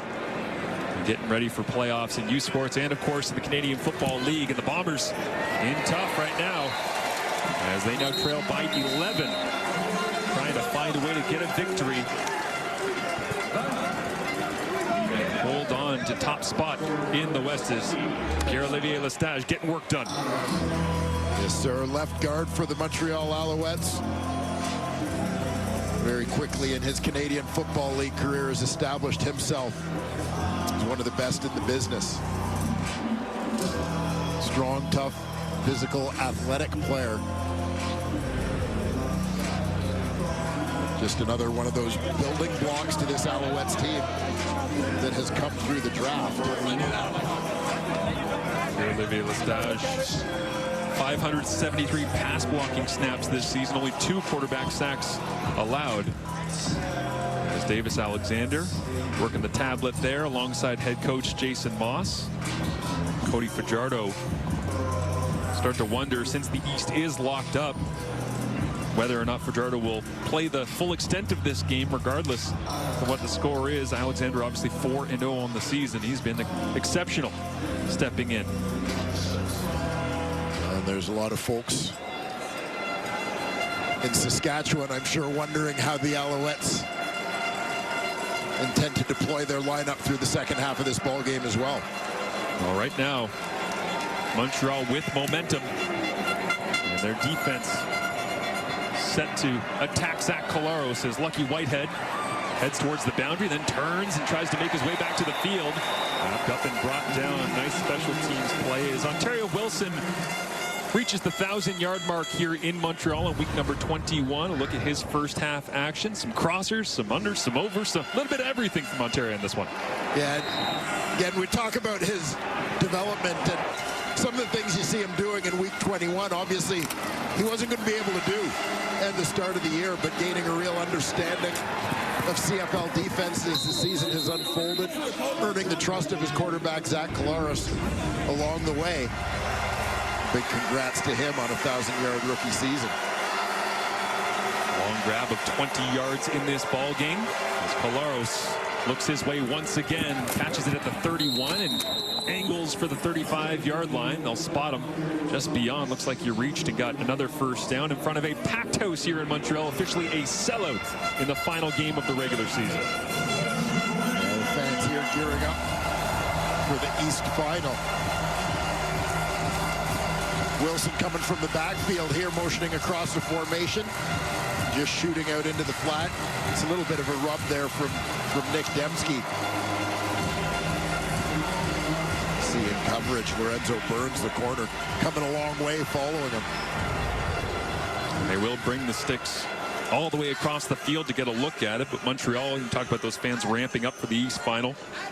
They've clinched first, hosting the East Final for the first time since 2012. And that 2012 final was the 10th in a great stretch of 14 years where Montreal was at home for the division final. So these fans used to it for a long time, wishing for it as they pull the chain tight. And it is a first down for Ontario Wilson.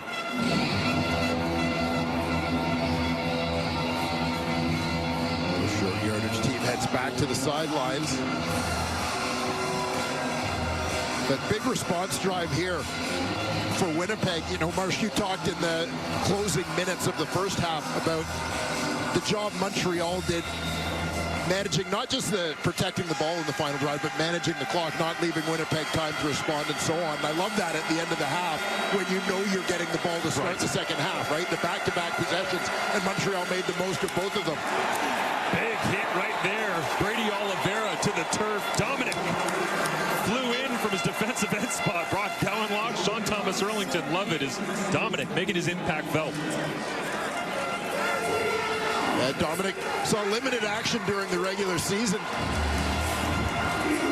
And he is lined up slightly obscured by Stanley Bryan there, but coming tight off the edge.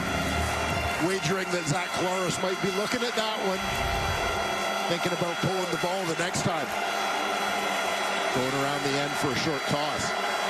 Emptied out 3-by-3 for Collaros. Looks down the seam. Dembski catches it on the run inside the 25-yard line and rolling before he gets tackled.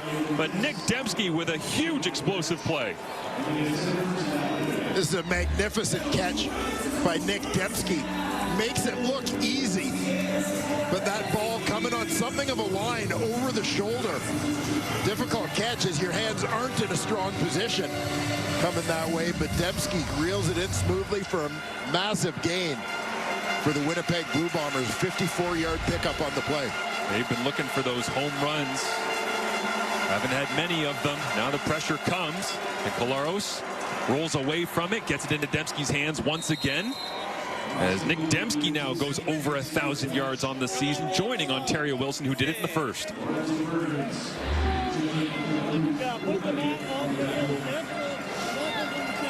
This time, little play action type look. Big play to Dembski a minute ago. This time getting the ball in his hands closer to the line of scrimmage. Letting him go to work. And the Bombers cross the 200 yards passing mark. Averaging 256 per game on the season after that slow start. That's last in the Canadian Football League. Collaros only worried about getting in the end zone right here. Nearing the midway point of the third quarter in week 21. Almost dropped the snap. Somehow Zach got it out of his hands. Lucky Whitehead is the receiver and dives forward to the 10-yard line. But that operation slow and clunky right from the start. And probably not the ideal play, given what they got defensively from Montreal on this one. As you'll see, the Bombers are just outnumbered, essentially out on the perimeter, with Deontay Ruffin free to make the play on Lucky Whitehead. Football gets a little bit more slick when the temperatures start to drop here in Montreal. Both these teams will be in the playoffs and battling through the conditions. Wind in the face of Collaros on 2nd and 7. Has to get the snap up quickly. He does. Steps up in the pocket. Beverette all over his ankles. And the Alouettes get home. Najee Murray alongside Beverette. And Dominic once again in the middle of it all. Yeah, Collaros able to pick up a couple of yards on the play, but this is just self-preservation. As he's stepping up and realizes there's so much chaos in front of him, there's going to be no opportunity to try and throw the football. Tyrese Beverette, as usual, one of those agents of chaos. How easy he makes that pass rush look. So the MOP front runners 15 yards away. Sergio Castillo makes it a one-possession game. 8 points the difference between Winnipeg and Montreal, as Mike O'Shea trying to scheme how he's going to get this team a bye week and go straight to the West Final by winning the division. That'll help from Sergio Castillo. Tyrell Ford ranking 2nd in the CFL with 7 interceptions, just one back of the CFL leads. It's way back only to 1992. Winston Rose had 9 in 2019. Javon Johnson, but who's that guy? Well, Montreal connection here. Yes, sir. Our man Chesney, last Canadian to lead the Canadian Football League in interceptions, 9 of them in 2000. Both great Canadian corners, obviously not a so-called traditional Canadian position. Ches kind of broke that mold when he came in and earned a starting spot as a young Alouette. And Tyrell Ford certainly doing the same here with the Bombers. Sean Thomas Erlington in the backfield alongside Cody Fajardo. And Thomas Erlington gets the touch, gets to the outside, and gets turned around. Nice play coming down that time was Dietrich Nichols to finish off the play. Yeah. Dietrich Nichols, one of the quiet leaders of this Winnipeg Blue Bombers defense. You know, the more you talk to coaches and players around that team, you really get a sense of what #1 means to the Winnipeg Blue Bombers D. Nichols in his 4th year out of South Florida. Following up on Tony Jones, who seems like he's everywhere all of a sudden as the season comes to a close here in the last couple of weeks. Fajardo, pressure, steps up in the pocket, and he will fall forward and pick up a gain of what looks like about 4 or 5 yards on the play as we roll towards 5 minutes remaining in this 3rd quarter, and out comes the punting unit once again for the Alouettes. And you just imagine as Cody Fajardo starts approaching the line of scrimmage with this one, his head coach Jason Moss holding his breath a little bit. Yeah.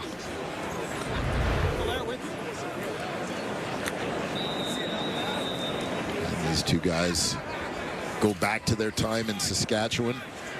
Moss was the Rough Riders offensive coordinator. Fajardo their starting quarterback. Great bond and loyalty developed between the two. Rush on here. Joseph Zima gets it away. And Lucky Whitehead watches this one on a one-hop. Skip out of bounds into the Alouettes bench. As a beautiful fall day here in Montreal to round out the regular season. Tailgating was strong. The on-field action just as good. 4:59 remaining in the 3rd quarter. Brady Oliveira, one of the MOP nominees from each of the 9 CFL clubs in his first half of action, running into a pile of Alouettes up front time and time again, taking lots of hits. I'm always amazed how quickly Brady bounces back up onto his feet as he does get the wear and tear carry after carry. Well, that's the importance of that recovery routine that you talked about earlier. Rose takes the inside flip to Dembski, now looks over the top, one-on-one. Burns misses it down the right sideline. Spinning back is Kenny And Darnell Sankey was trying to delete it all with a big strip. But Lawler, after the big explosive to Dembski on the last drive, and all of a sudden Winnipeg is flying through the air. And you're going to see Lawler motioning, hits it running. Pretty good coverage here on the play, but for Burns with his back turned, he's not able to adjust to the ball. You can kind of see it all developing in slow motion from our vantage point high above here, that Burns was going to overrun the ball as Lawler came back to it. Nice adjustment, and again, that is with coverage there, the trust that Zach Collaros has in Kenny Lawler to make a play for him. And here we are in October. How about the launch angle on that throw from Collaros as well? Just hung it as high as he could to give Lawler a chance. This inside run going nowhere, but if Lawler's going to get back to being their explosive downfield guy, and they can scheme things up like that, I don't know if the Bombers really care whether they got to play in the West Semi or not. They'll keep rolling. Yeah, and again, it's a play where they didn't fool anybody, but Kenny Lawler is a guy who just makes plays. Yep. Beverett lining up, ready to go on 2nd and goal from the Montreal 9. Crowd into it. Last chance for a couple of weeks to watch their Alouettes.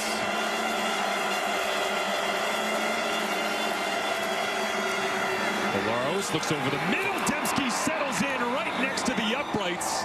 Touchdown Bombers.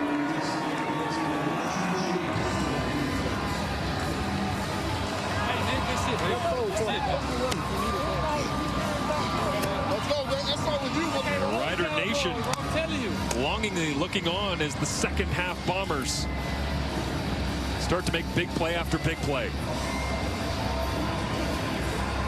Yeah, the downfield strike to Kenny Lawler, the big one, but obviously another of those trusted veterans in the offense.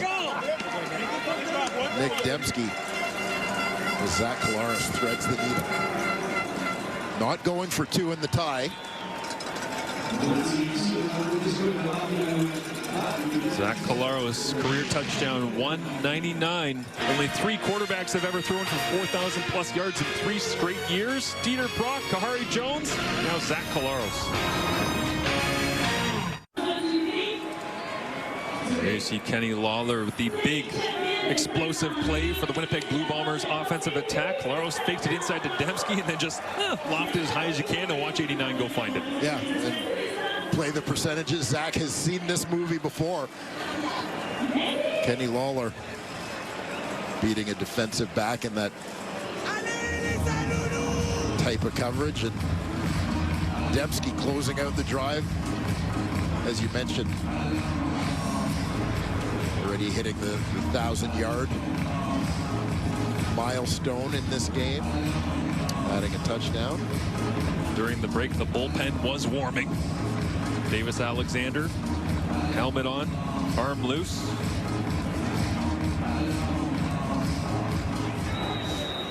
It's Alexander, one of the, call him intriguing young rising stars potentially here in the CFL. See if he makes his way off the sideline. This one caught by Lindsay at the 20. And a kickoff return of 11 yards on the play, and there is number 10 making his way onto the field. So it looks like Cody Fajardo's 2024 regular season is over. Started 4 games, won them all for the Alouettes. Played in the second half last week on the road in the loss against BC as well. And the number 1 word that comes up when people around the Alouettes talk about Davis Alexander is competitive. Absolutely driven young man. Waited for his opportunity, learned his lessons along the way. Talked about what former Alouette quarterbacks, guys like Trevor Harris and Vernon Adams Jr. meant to his development, as well as Cody. Alexander rolls to the right, gets his first completion of the ball game, but goes behind the line of scrimmage. Walter Fletcher's Tony Jones chasing it down. It'll be a loss of 1. And what a great in-season addition Tony Jones has proven to be for the Bombers. Went to training camp with Edmonton, where he spent last season when he was available. Bombers saw him as a player of interest, and I think he has proven to be even more valuable than they imagined in the absence of Adam Bighill. Thriving in the middle of that Bombers defense. A one-point football game here. They'll screen it out. Fletcher catches it. Good peel back block from the offensive line, and Fletcher rumbles his way all the way across midfield.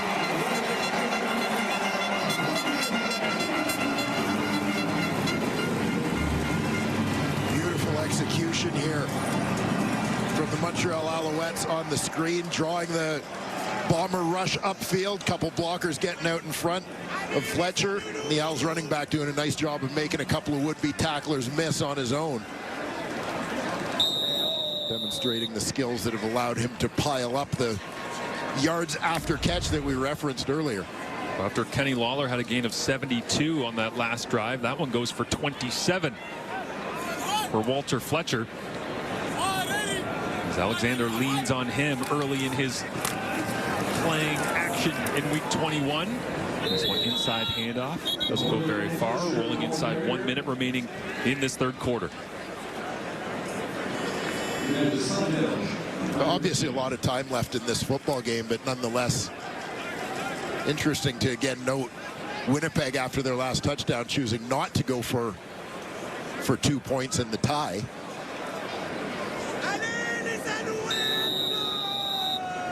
The analytics community screaming at their televisions. Again, Winnipeg in control of their own destiny. A win or tie clinches first in the West for them. Well, that was what we learned last night. Single point can be very important in the Canadian Football League. Yes. Davis Alexander looks to the outside. Absolute missile for the right hand of number 10, and Tyler Sneed's on the receiving end. Well, we talked earlier about Tyler Sneed and Ottawa's Justin Hardy, both coming from the East Carolina program. One of those run and gun offenses, lots of opportunities, lots of catches for their starting receivers. And the official receiver development program of the Canadian Football League. Yes. At the very least, the East Division, as it stands right now with Sneed and Justin Hardy. Alexander, play action, rolls to his right, looking down the field, runs away from Brian Cole, and then gets rid of it as he gets popped by Tony Jones on his way to the sideline, and Jacob Mason, the nearest intended receiver. So a 1 point football game in week number 21. 1 quarter to play. 1 point separates these two that could potentially, by the end of this game, both be division winners as we head to the CFL playoffs next Saturday.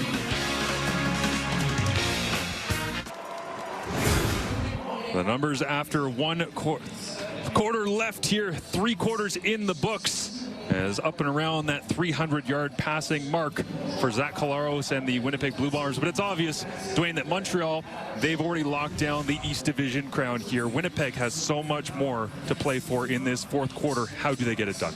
Well, you look at the players that they're starting to rely on a little bit. Kenny Lawler coming up with a big play. Obviously, Nick Dembski finding the end zone.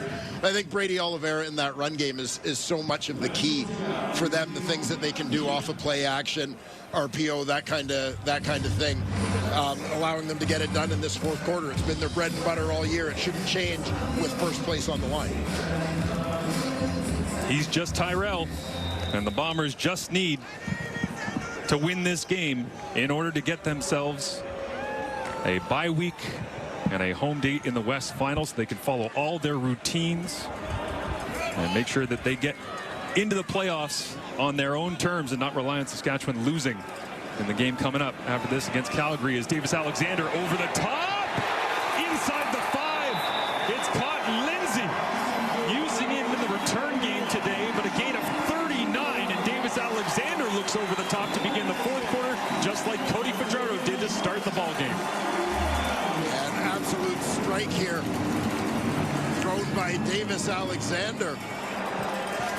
Lindsay getting an opportunity here on offense. Brian Cole is with him, but just that little bit of separation. The tail end and a perfectly placed ball. Quarterback Davis Alexander. Lindsay fired up on the Alouettes sideline. Big first CFL catch for him. It's under center. The son of a professional rugby player, Davis Alexander, pushes behind his offensive line, and the Alouettes are back on the board.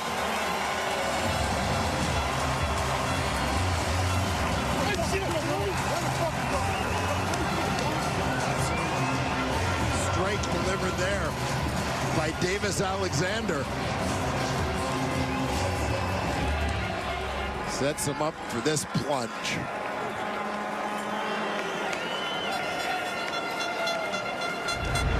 Interior of that offensive line going to play a big role in how far the Alouettes are able to go as they look for back-to-back Grey Cups.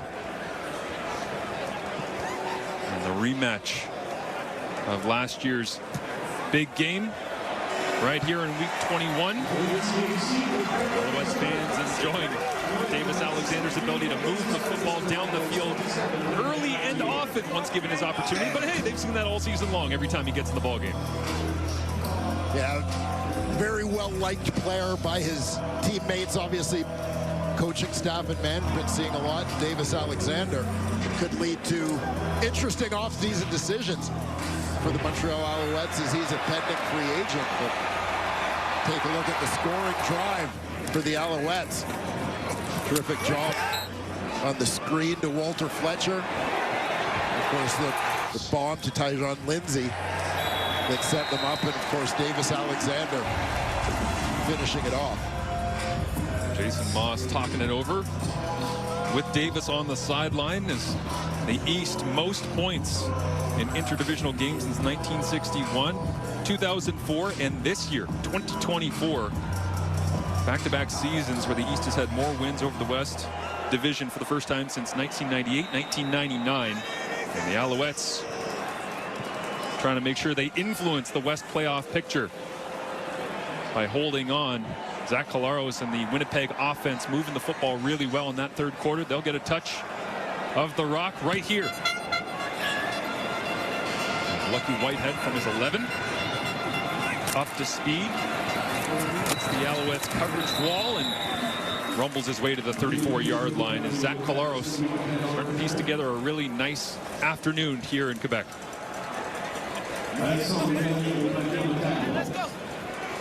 The need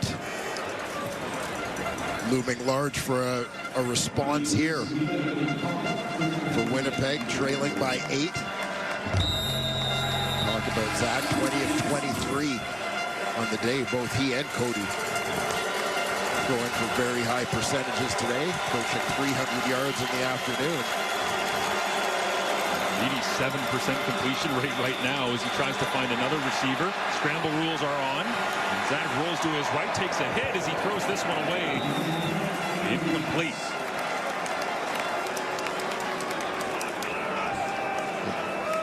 Yeah, just trying to buy time, hoping somebody could get open for him there, but pretty good coverage. Forces Collaros to throw this one away to avoid the sack. Pressure from all angles that time. Wall Uguak trying to track him down from the backside, and his old buddy Najee came in, gave him a little bump. Yep.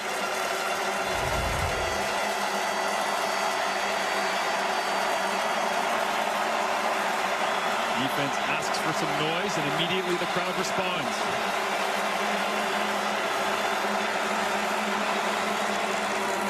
Blitz from Collaros left. He steps up to avoid the pressure, points downfield, and then slides down at the 40. And a frustrated Zach look in the direction of Carrick Wheatfall. Looks like they weren't on the same page with the route that time. And second and long, obviously, always playing to the advantage of the defense. Winnipeg's able to avoid this a lot of the time because of what they pick up with Oliveira and the run game so often on first down. That time they were sort of right in Montreal's wheelhouse situation-wise. First 2 and out all day for the Winnipeg offense. Happens with 12 minutes remaining here in this fourth quarter. A little side-winding kick from James Machine, tries to flip field position 54 yards, but a frustrated Zach Collaros holding everyone on the Bombers roster to a high standard in week 21.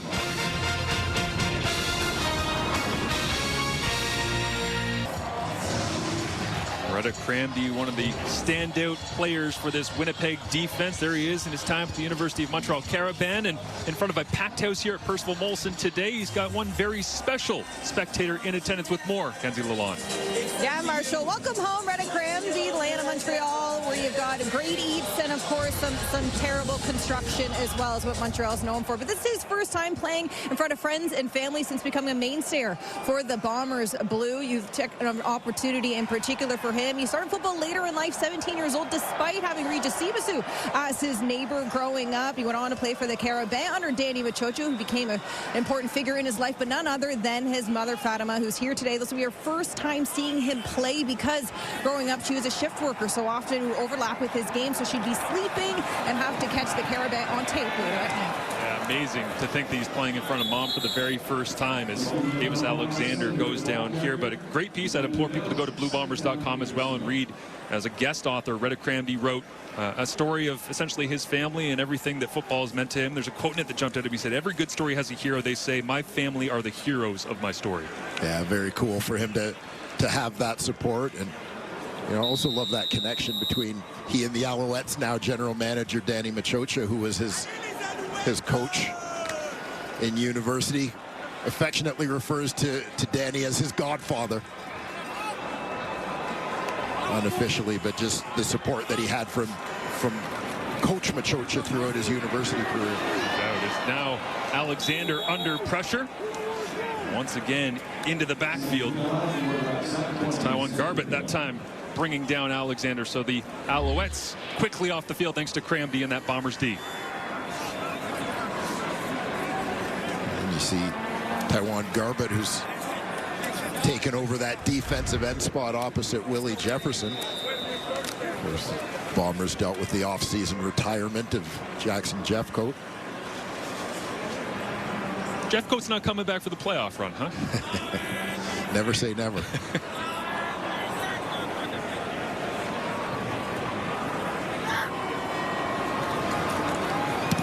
8-point advantage for Montreal, but they'll have to send it back to Lucky Whitehead. And the Bombers, good return here from Whitehead. Burst through the middle, cuts across the 40. Sean Thomas Earlington giving chase and just grabs the ankles to prevent lucky number 7 from rolling the dice all the way to the end zone.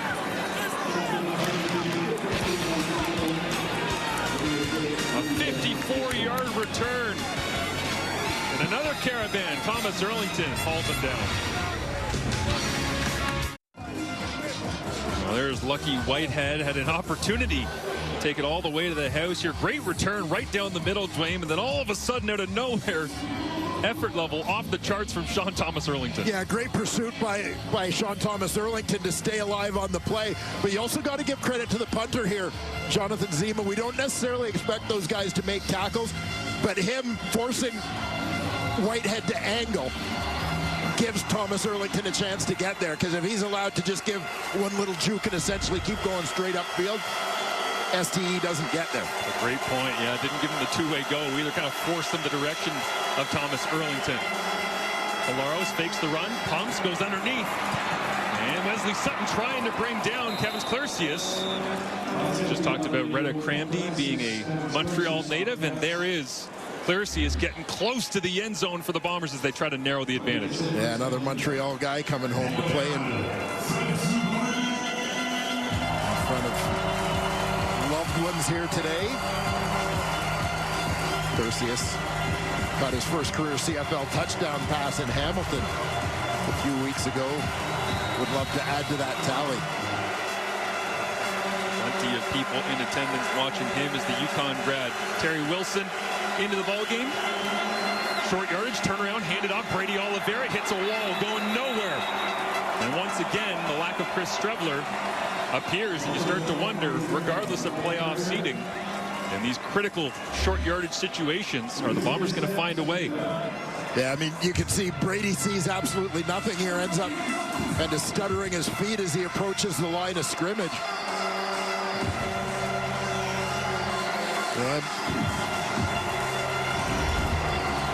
Bit of a believer in some variety and creativity in the short yardage situations. Wilson this time, more prototypical, rolls onto the right-hand side. Touchdown, Winnipeg.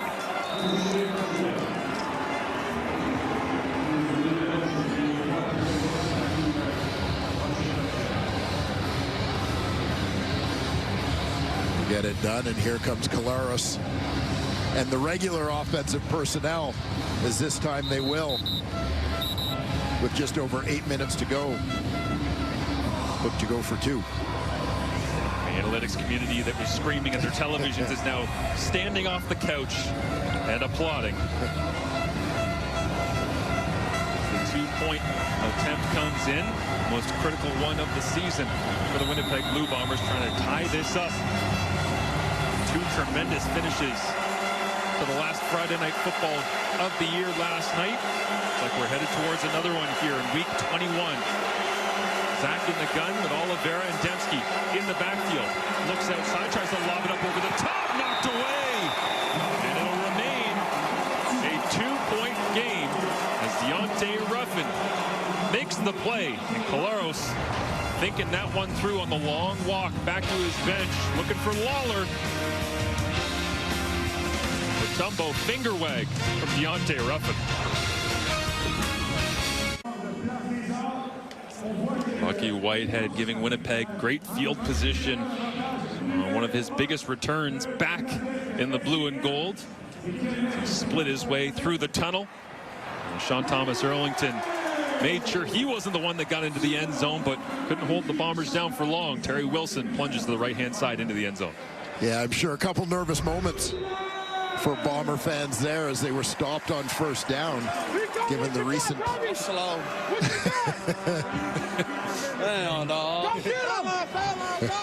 One of the best personalities in the Canadian Football League. Glad he got signed on with the Bombers. After his release earlier this year is now Lindsay. Had the big catch earlier. Tries to make his way to the outside. Gets to the 35 before he stopped, and a flag hits the turf as well. Yeah, Alouettes are going to lose a few yards likely. An illegal block. Montreal, numéro 48, number 48, diverge de pénalité. Kavian Ento got up with a little bit of a limp as well, so banged up on 2 terms here for 48. And there you see middle of the screen, Ento with the takedown right at the point of attack. Willie J, haven't said his name much today, but always on the hunt. Right now, eyes set on Davis Alexander. Alexander pulls it, gets it to Sneed in the open field. Great tackle, Tyrell Ford. It's not just interceptions. All around defensive back, holds it to a gain of 6. Yeah, Ford staying at home.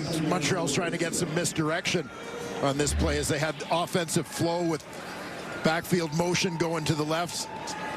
Slips Sneed out into the flat on the right side, but Tyrell Ford not fooled, waiting at home for him. Using that 4-4 speed to close and make the play. Alexander looks left, comes back over the middle, finds Tyler Sneed, who pays the price to hang on to that one. And how Alexander got his eyes went all the way from the left sideline back to the middle of the field that quickly. Yeah, a little bit of a leap of faith here as you see him coming back on that one, finding Sneed coming from the backside.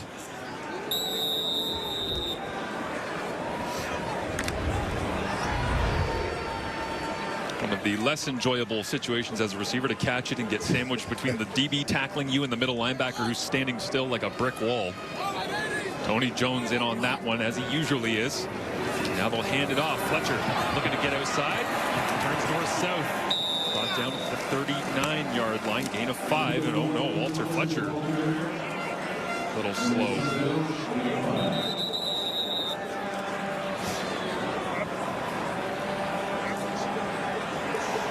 You saw Fletcher point at his abdomen there. The training staff will come out and take a look at one of the most versatile players in the Canadian Football League. Yeah, nice job by Fletcher with Tanner Schmeckel getting penetration at the line of scrimmage, bounces this one to the outside. I wonder if this is just a awkward landing, maybe landing with the ball. Yeah. Sort of in his gut or rib cage.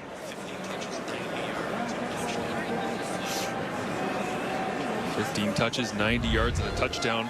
Walter Fletcher, and yeah, hopefully it doesn't look like anything structural. Just landed on the football right at the bottom of the ribs, top of the stomach. Never a good feeling. Once upon a time, by the way, when I had the wind knocked out of me after a fumble on the goal line against a purple football team when I played at McMaster. And were you suffering from PTSD given some of today's U Sports playoff results? The good news is we scored 10. The bad news is you scored 46? Yes, Western 46, McMaster 10 in OUA playoff action today. Back in the playoffs, Marauders. Way to go.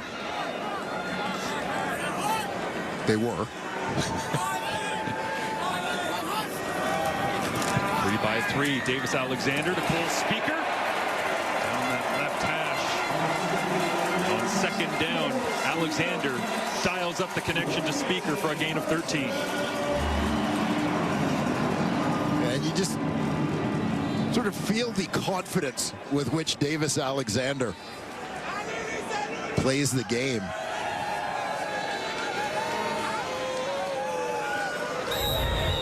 Standing in, making his decisions, throwing the ball with authority. And I get the old Bill Walsh quote, "If you stay ready, you don't have to get ready."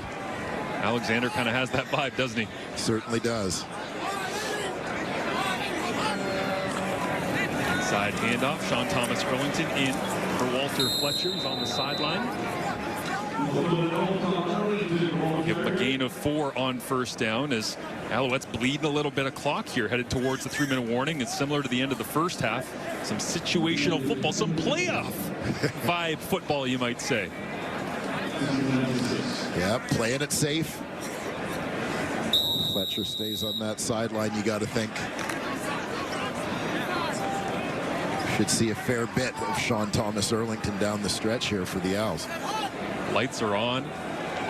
Temperatures dropping. The Alouettes trying to finish the regular season right as they won the East Division, and Alexander on second down, nobody open. It gets brought down, so they will have to give the football back to the Winnipeg Blue Bombers with 4 minutes remaining. And Alexander takes a quick look to see exactly what went wrong on this one.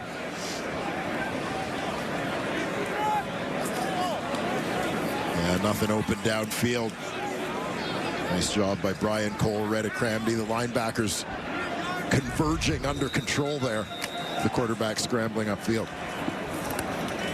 Well, Lucky Whitehead, who just had the big return, stands back trying to prove he's not slow. Joseph Zima, another strong season here in Montreal. With the hands hot in that warmer until the very last second. A high spiraling kick. Drops down to Whitehead at his own 12. And this time the coverage unit didn't let Lucky get loose. Here comes Zach Kolaros. Always so under control in these late game situations. Experience so valuable in this situation. Zach has been here many times before. Again, enjoying a pretty good day throwing the football. 3 minutes, certainly ample time by CFL standards, especially with the veteran at the helm. 12th-year man out of Cincinnati. This is his 35th career 300-yard game in the Canadian Football League.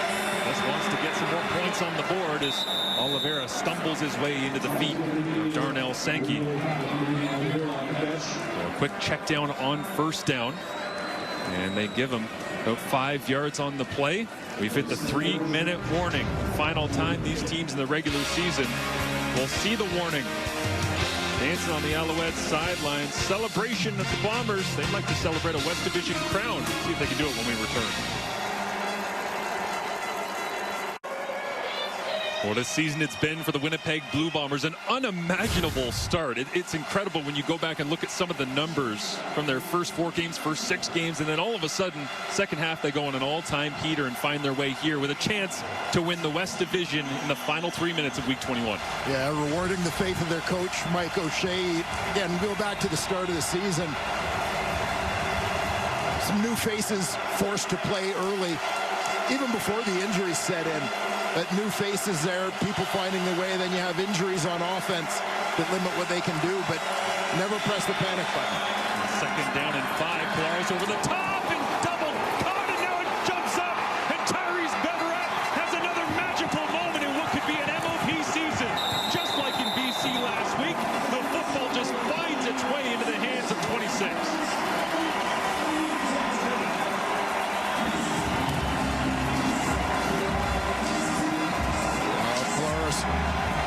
Trying to push this ball down the field.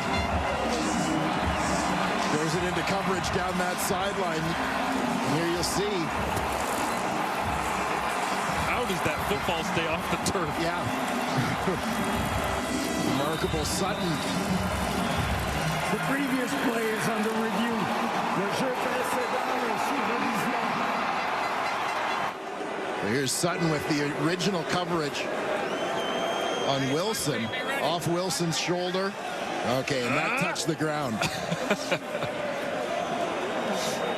But one of the points I do want to make about this play is, had that ball not touched the ground, Tyrese Beverett gets the interception because he's running to the football, right? That's not his guy in coverage. He's covering Oliveira in the flat.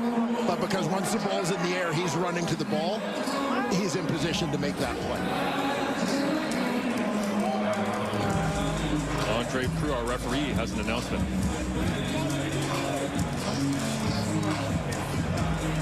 Upon review by the command center, it is an incomplete pass. Après révision par le centre de commande, la passe est incomplète.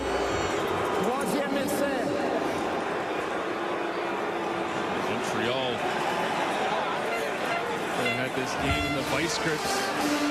Beverett got credited for that one, but it is incomplete. It was 2nd and 5, and so that means that Winnipeg will send the football back. We take another look at it. Over the top. Dak trying to make the most down the field. Ontario Wilson, and just got enough of the green stuff rolling around underneath their feet. Beverett not convinced.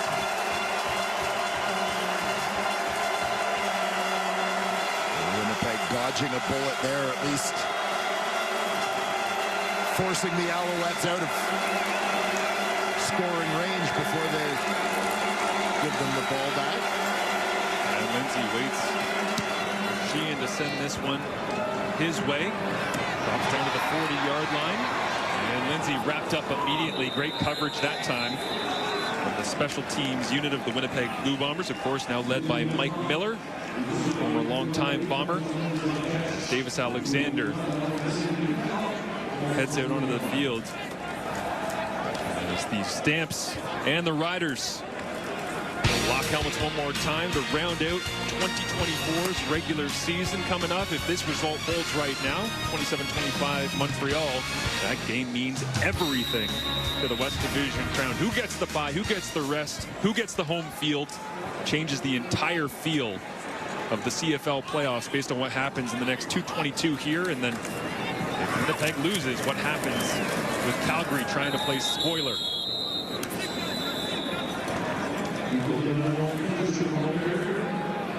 Timeout, temps d'arrêt, Winnipeg.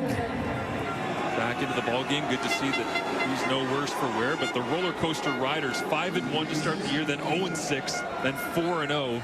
And they're all staring at their screens right now, no doubt.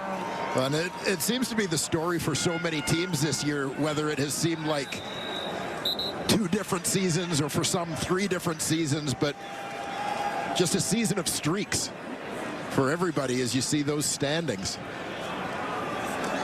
And we were talking before we began this game. We said at the end of the season, you look at the season-long statistics.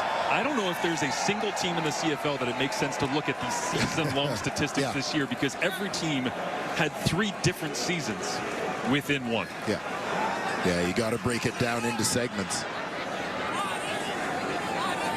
Alexander facing the blitz, has to get rid of it. He does, almost intercepted. Was that Tyrell Ford? It was. Looking for number 8. And he'd have been gone. Oh, he would have been caught it. He would have laid down the fastest 40 he's ever run if he would have picked that one. Austin Mack, the intended target. Tyrell Ford just sitting on that one.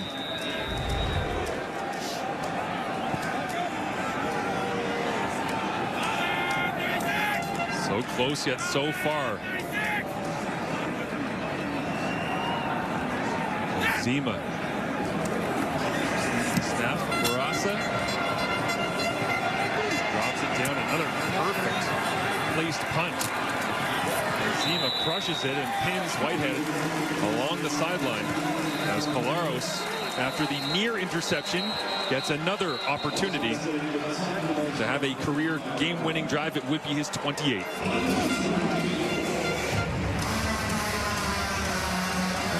Such it as it is in the CFL game. Just over 3 minutes left at the start of the last Bombers possession. Big stop by their defense. A good punt cover important as well on the last Winnipeg punt. Alouettes only took 21 seconds off the clock. The last possession. Collaros, 4-man rush. Looks outside. It is complete. Ontario Wilson doing the bus stop turn, trying to find anywhere to pick up some yardage. And Wilson shaken up on the day where he hits 1,000 yards on the season.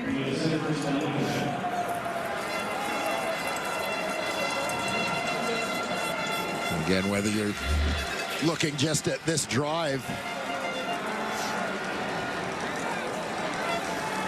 or bigger picture, the Bombers entering the playoffs, you just hate seeing Ontario Wilson go down at this time.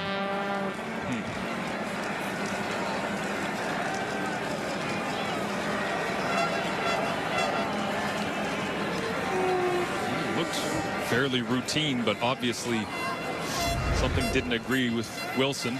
Yeah, I think he may have, with a tackler reaching for him, may have taken a bit of a shot to his nether regions.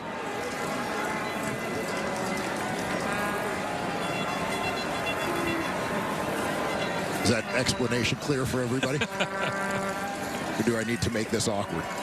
Listen, man, I'm just Ken. As Wilson pops up onto his feet. Mike O'Shea. Trademark sly smile there. And Wilson heads over to the sideline. And the training staff tells Wilson he's got to take 3 plays off. So minute 50 remaining in the ball game, trailing by 2, trying to win the West Division. Now you got to do it without Wilson in a year where they've had to do it at times without Lawler, without Schoen still. Collaros steps up in the pocket, looking for open space. Tyrese Beverett trying to track him down. Slaps at Zach's legs just enough to get him. But Collaros using the wheels a little bit. Don't see that very often, but 2 weeks ago against Toronto at home, he had to try and extend the game using his legs just like this. Yeah, Zach showing he can still get it done. 5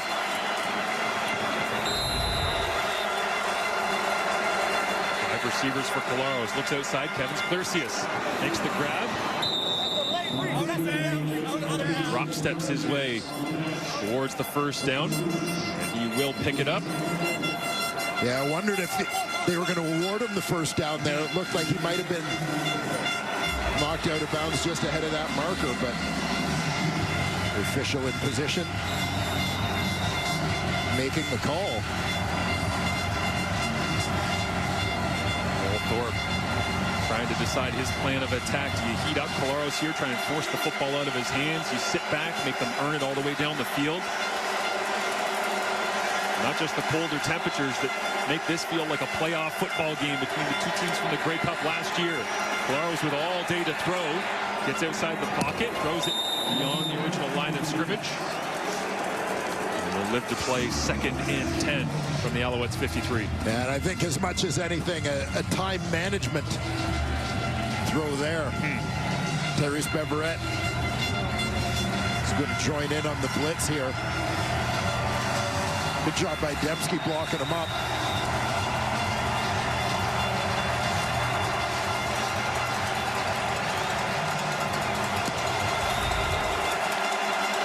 Last night it was a goal line stand in Ottawa. It was a walk-off rouge in Edmonton. What does this game have in store for us? Collaros gets it away just before the rush comes, and it's incomplete. Wilson back on the field after those 3 plays away. But now 3rd and 10, minute 15 remaining. And everyone looking at the Bombers sideline. Well, down by 2. Sergio Castillo already with a 60-yarder on the season. This feels like Justin Medlock in BC in a playoff game. Long ways away, but yeah, this is a tough one because you remember he hit from 53 in the first half against the Wind, and the ball wouldn't have made it for more than 54. Crowd on their feet from 61. Sergio Castillo, no!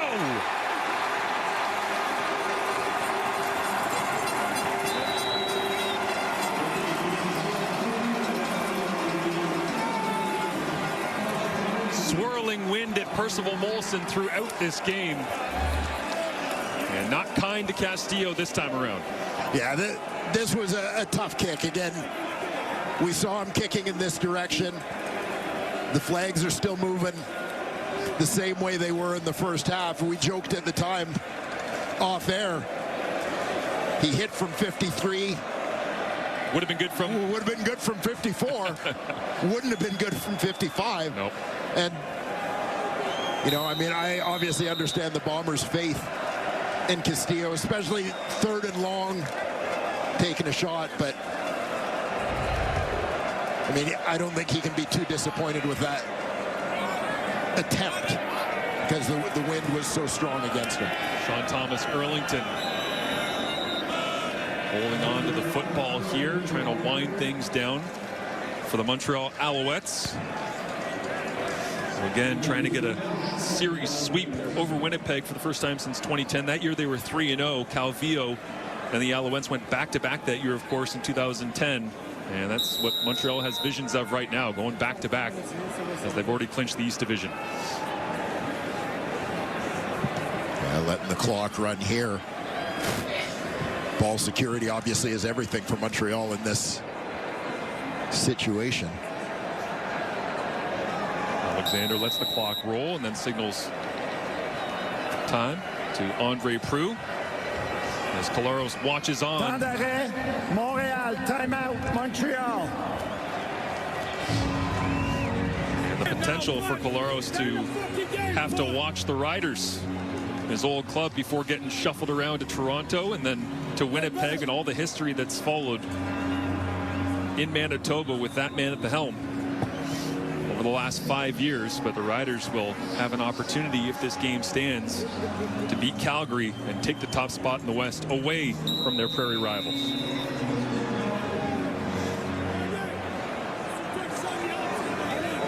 Well, given the finishes that we had last night, the first 2 games of week 21, I'm waiting to see what the next 42 seconds hold. Agree. Go anywhere. Sean Thomas Erlington gets another carry into the right side of that line. Won't be good enough to pick up a first down. And we're talking situational football at the end of the first half and at the 3-minute warning. Here's where it really factors in. Yeah. How much time have you spent on executing the safety unit of okay, no chance anybody's coming through, but we have to get down and cover, and we have to put it in the right spot. Yeah. I mean, this is where coaches really earn their check.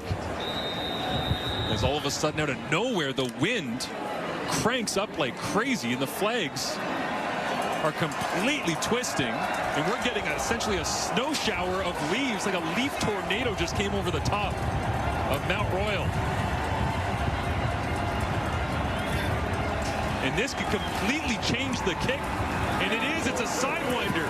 It got into Zima's head, and it kicks out of bounds. Wow. That wind came out of nowhere.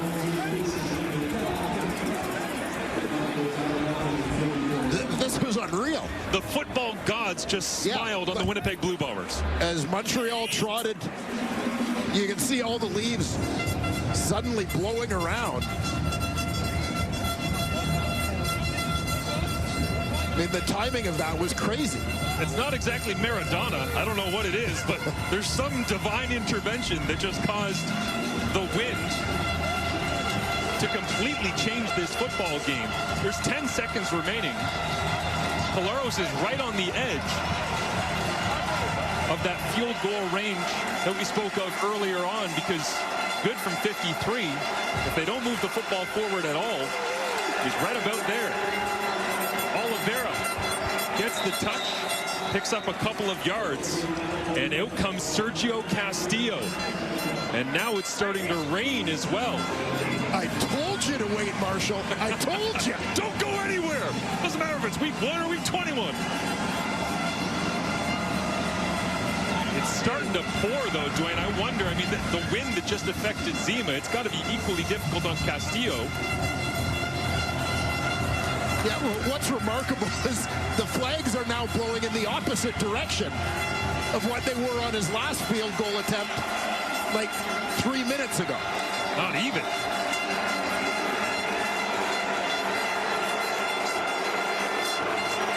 A second chance, thanks to the weather gods smiling on Winnipeg. Low snap. Castillo steps into it. It's got the leg. It's good. The Bombers walk it off to win the West.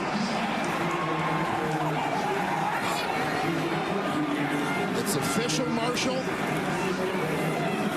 God is a Bombers fan. The CFL. Pretty good. Unbelievable. And look at the jubilation for Mike O'Shea. Where did that wind come from? Apparently Mike O'Shea has been saying his prayers.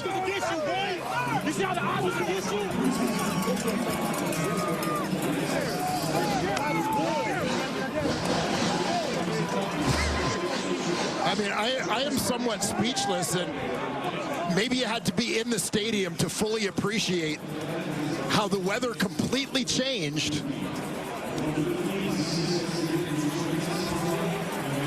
for exactly that window of time.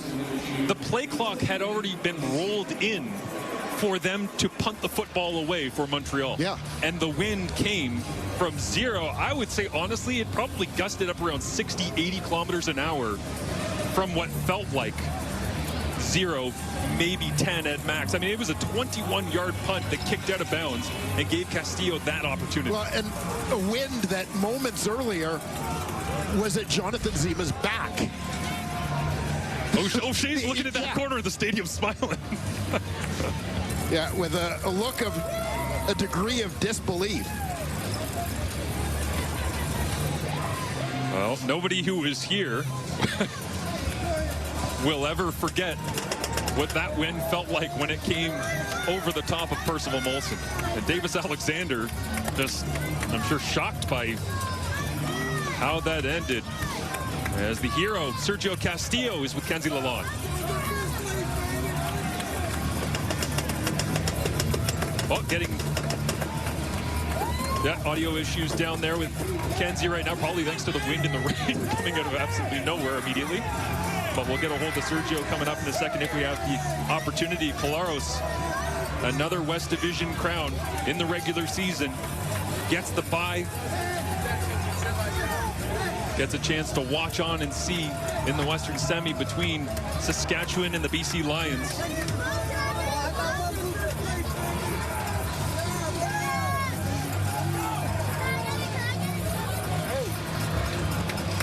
Everyone full of smiles on a crazy ending to week 21 here in Montreal. We'll throw it back to the studio. They can have their say, and we'll see if any wild wind rolls through on Kate and the crew.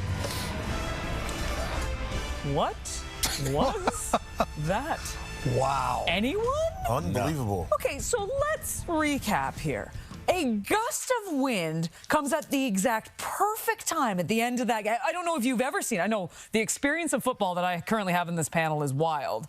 And then they get a second shot. Sergio Castillo misses the first one, but then he gets to do it again, and he makes it, and all of a sudden, the Winnipeg Blue Bombers are hosting the West Final. Milt, have you ever seen anything like that in your career? Never, never. I wish I had a camera in the locker room in Regina right now, because I know they're stunned right now. I've never seen anything like that. To experience that, you know, they're about to punt the ball, and all of a sudden, this crazy wind just kicks in and just drops the ball down, basically putting the Winnipeg Blue Bombers in field goal range, and they win it. So, windy peg for the win. That was unbelievable. It looked like a tornado. It did. I mean, there was rain, and it looked like a tornado, and the guy kicked it up, and the ball went nowhere. I remember the ball that Sean White years ago kicked against Toronto. The ball went over the goalpost, and then blew back. That's what it was like.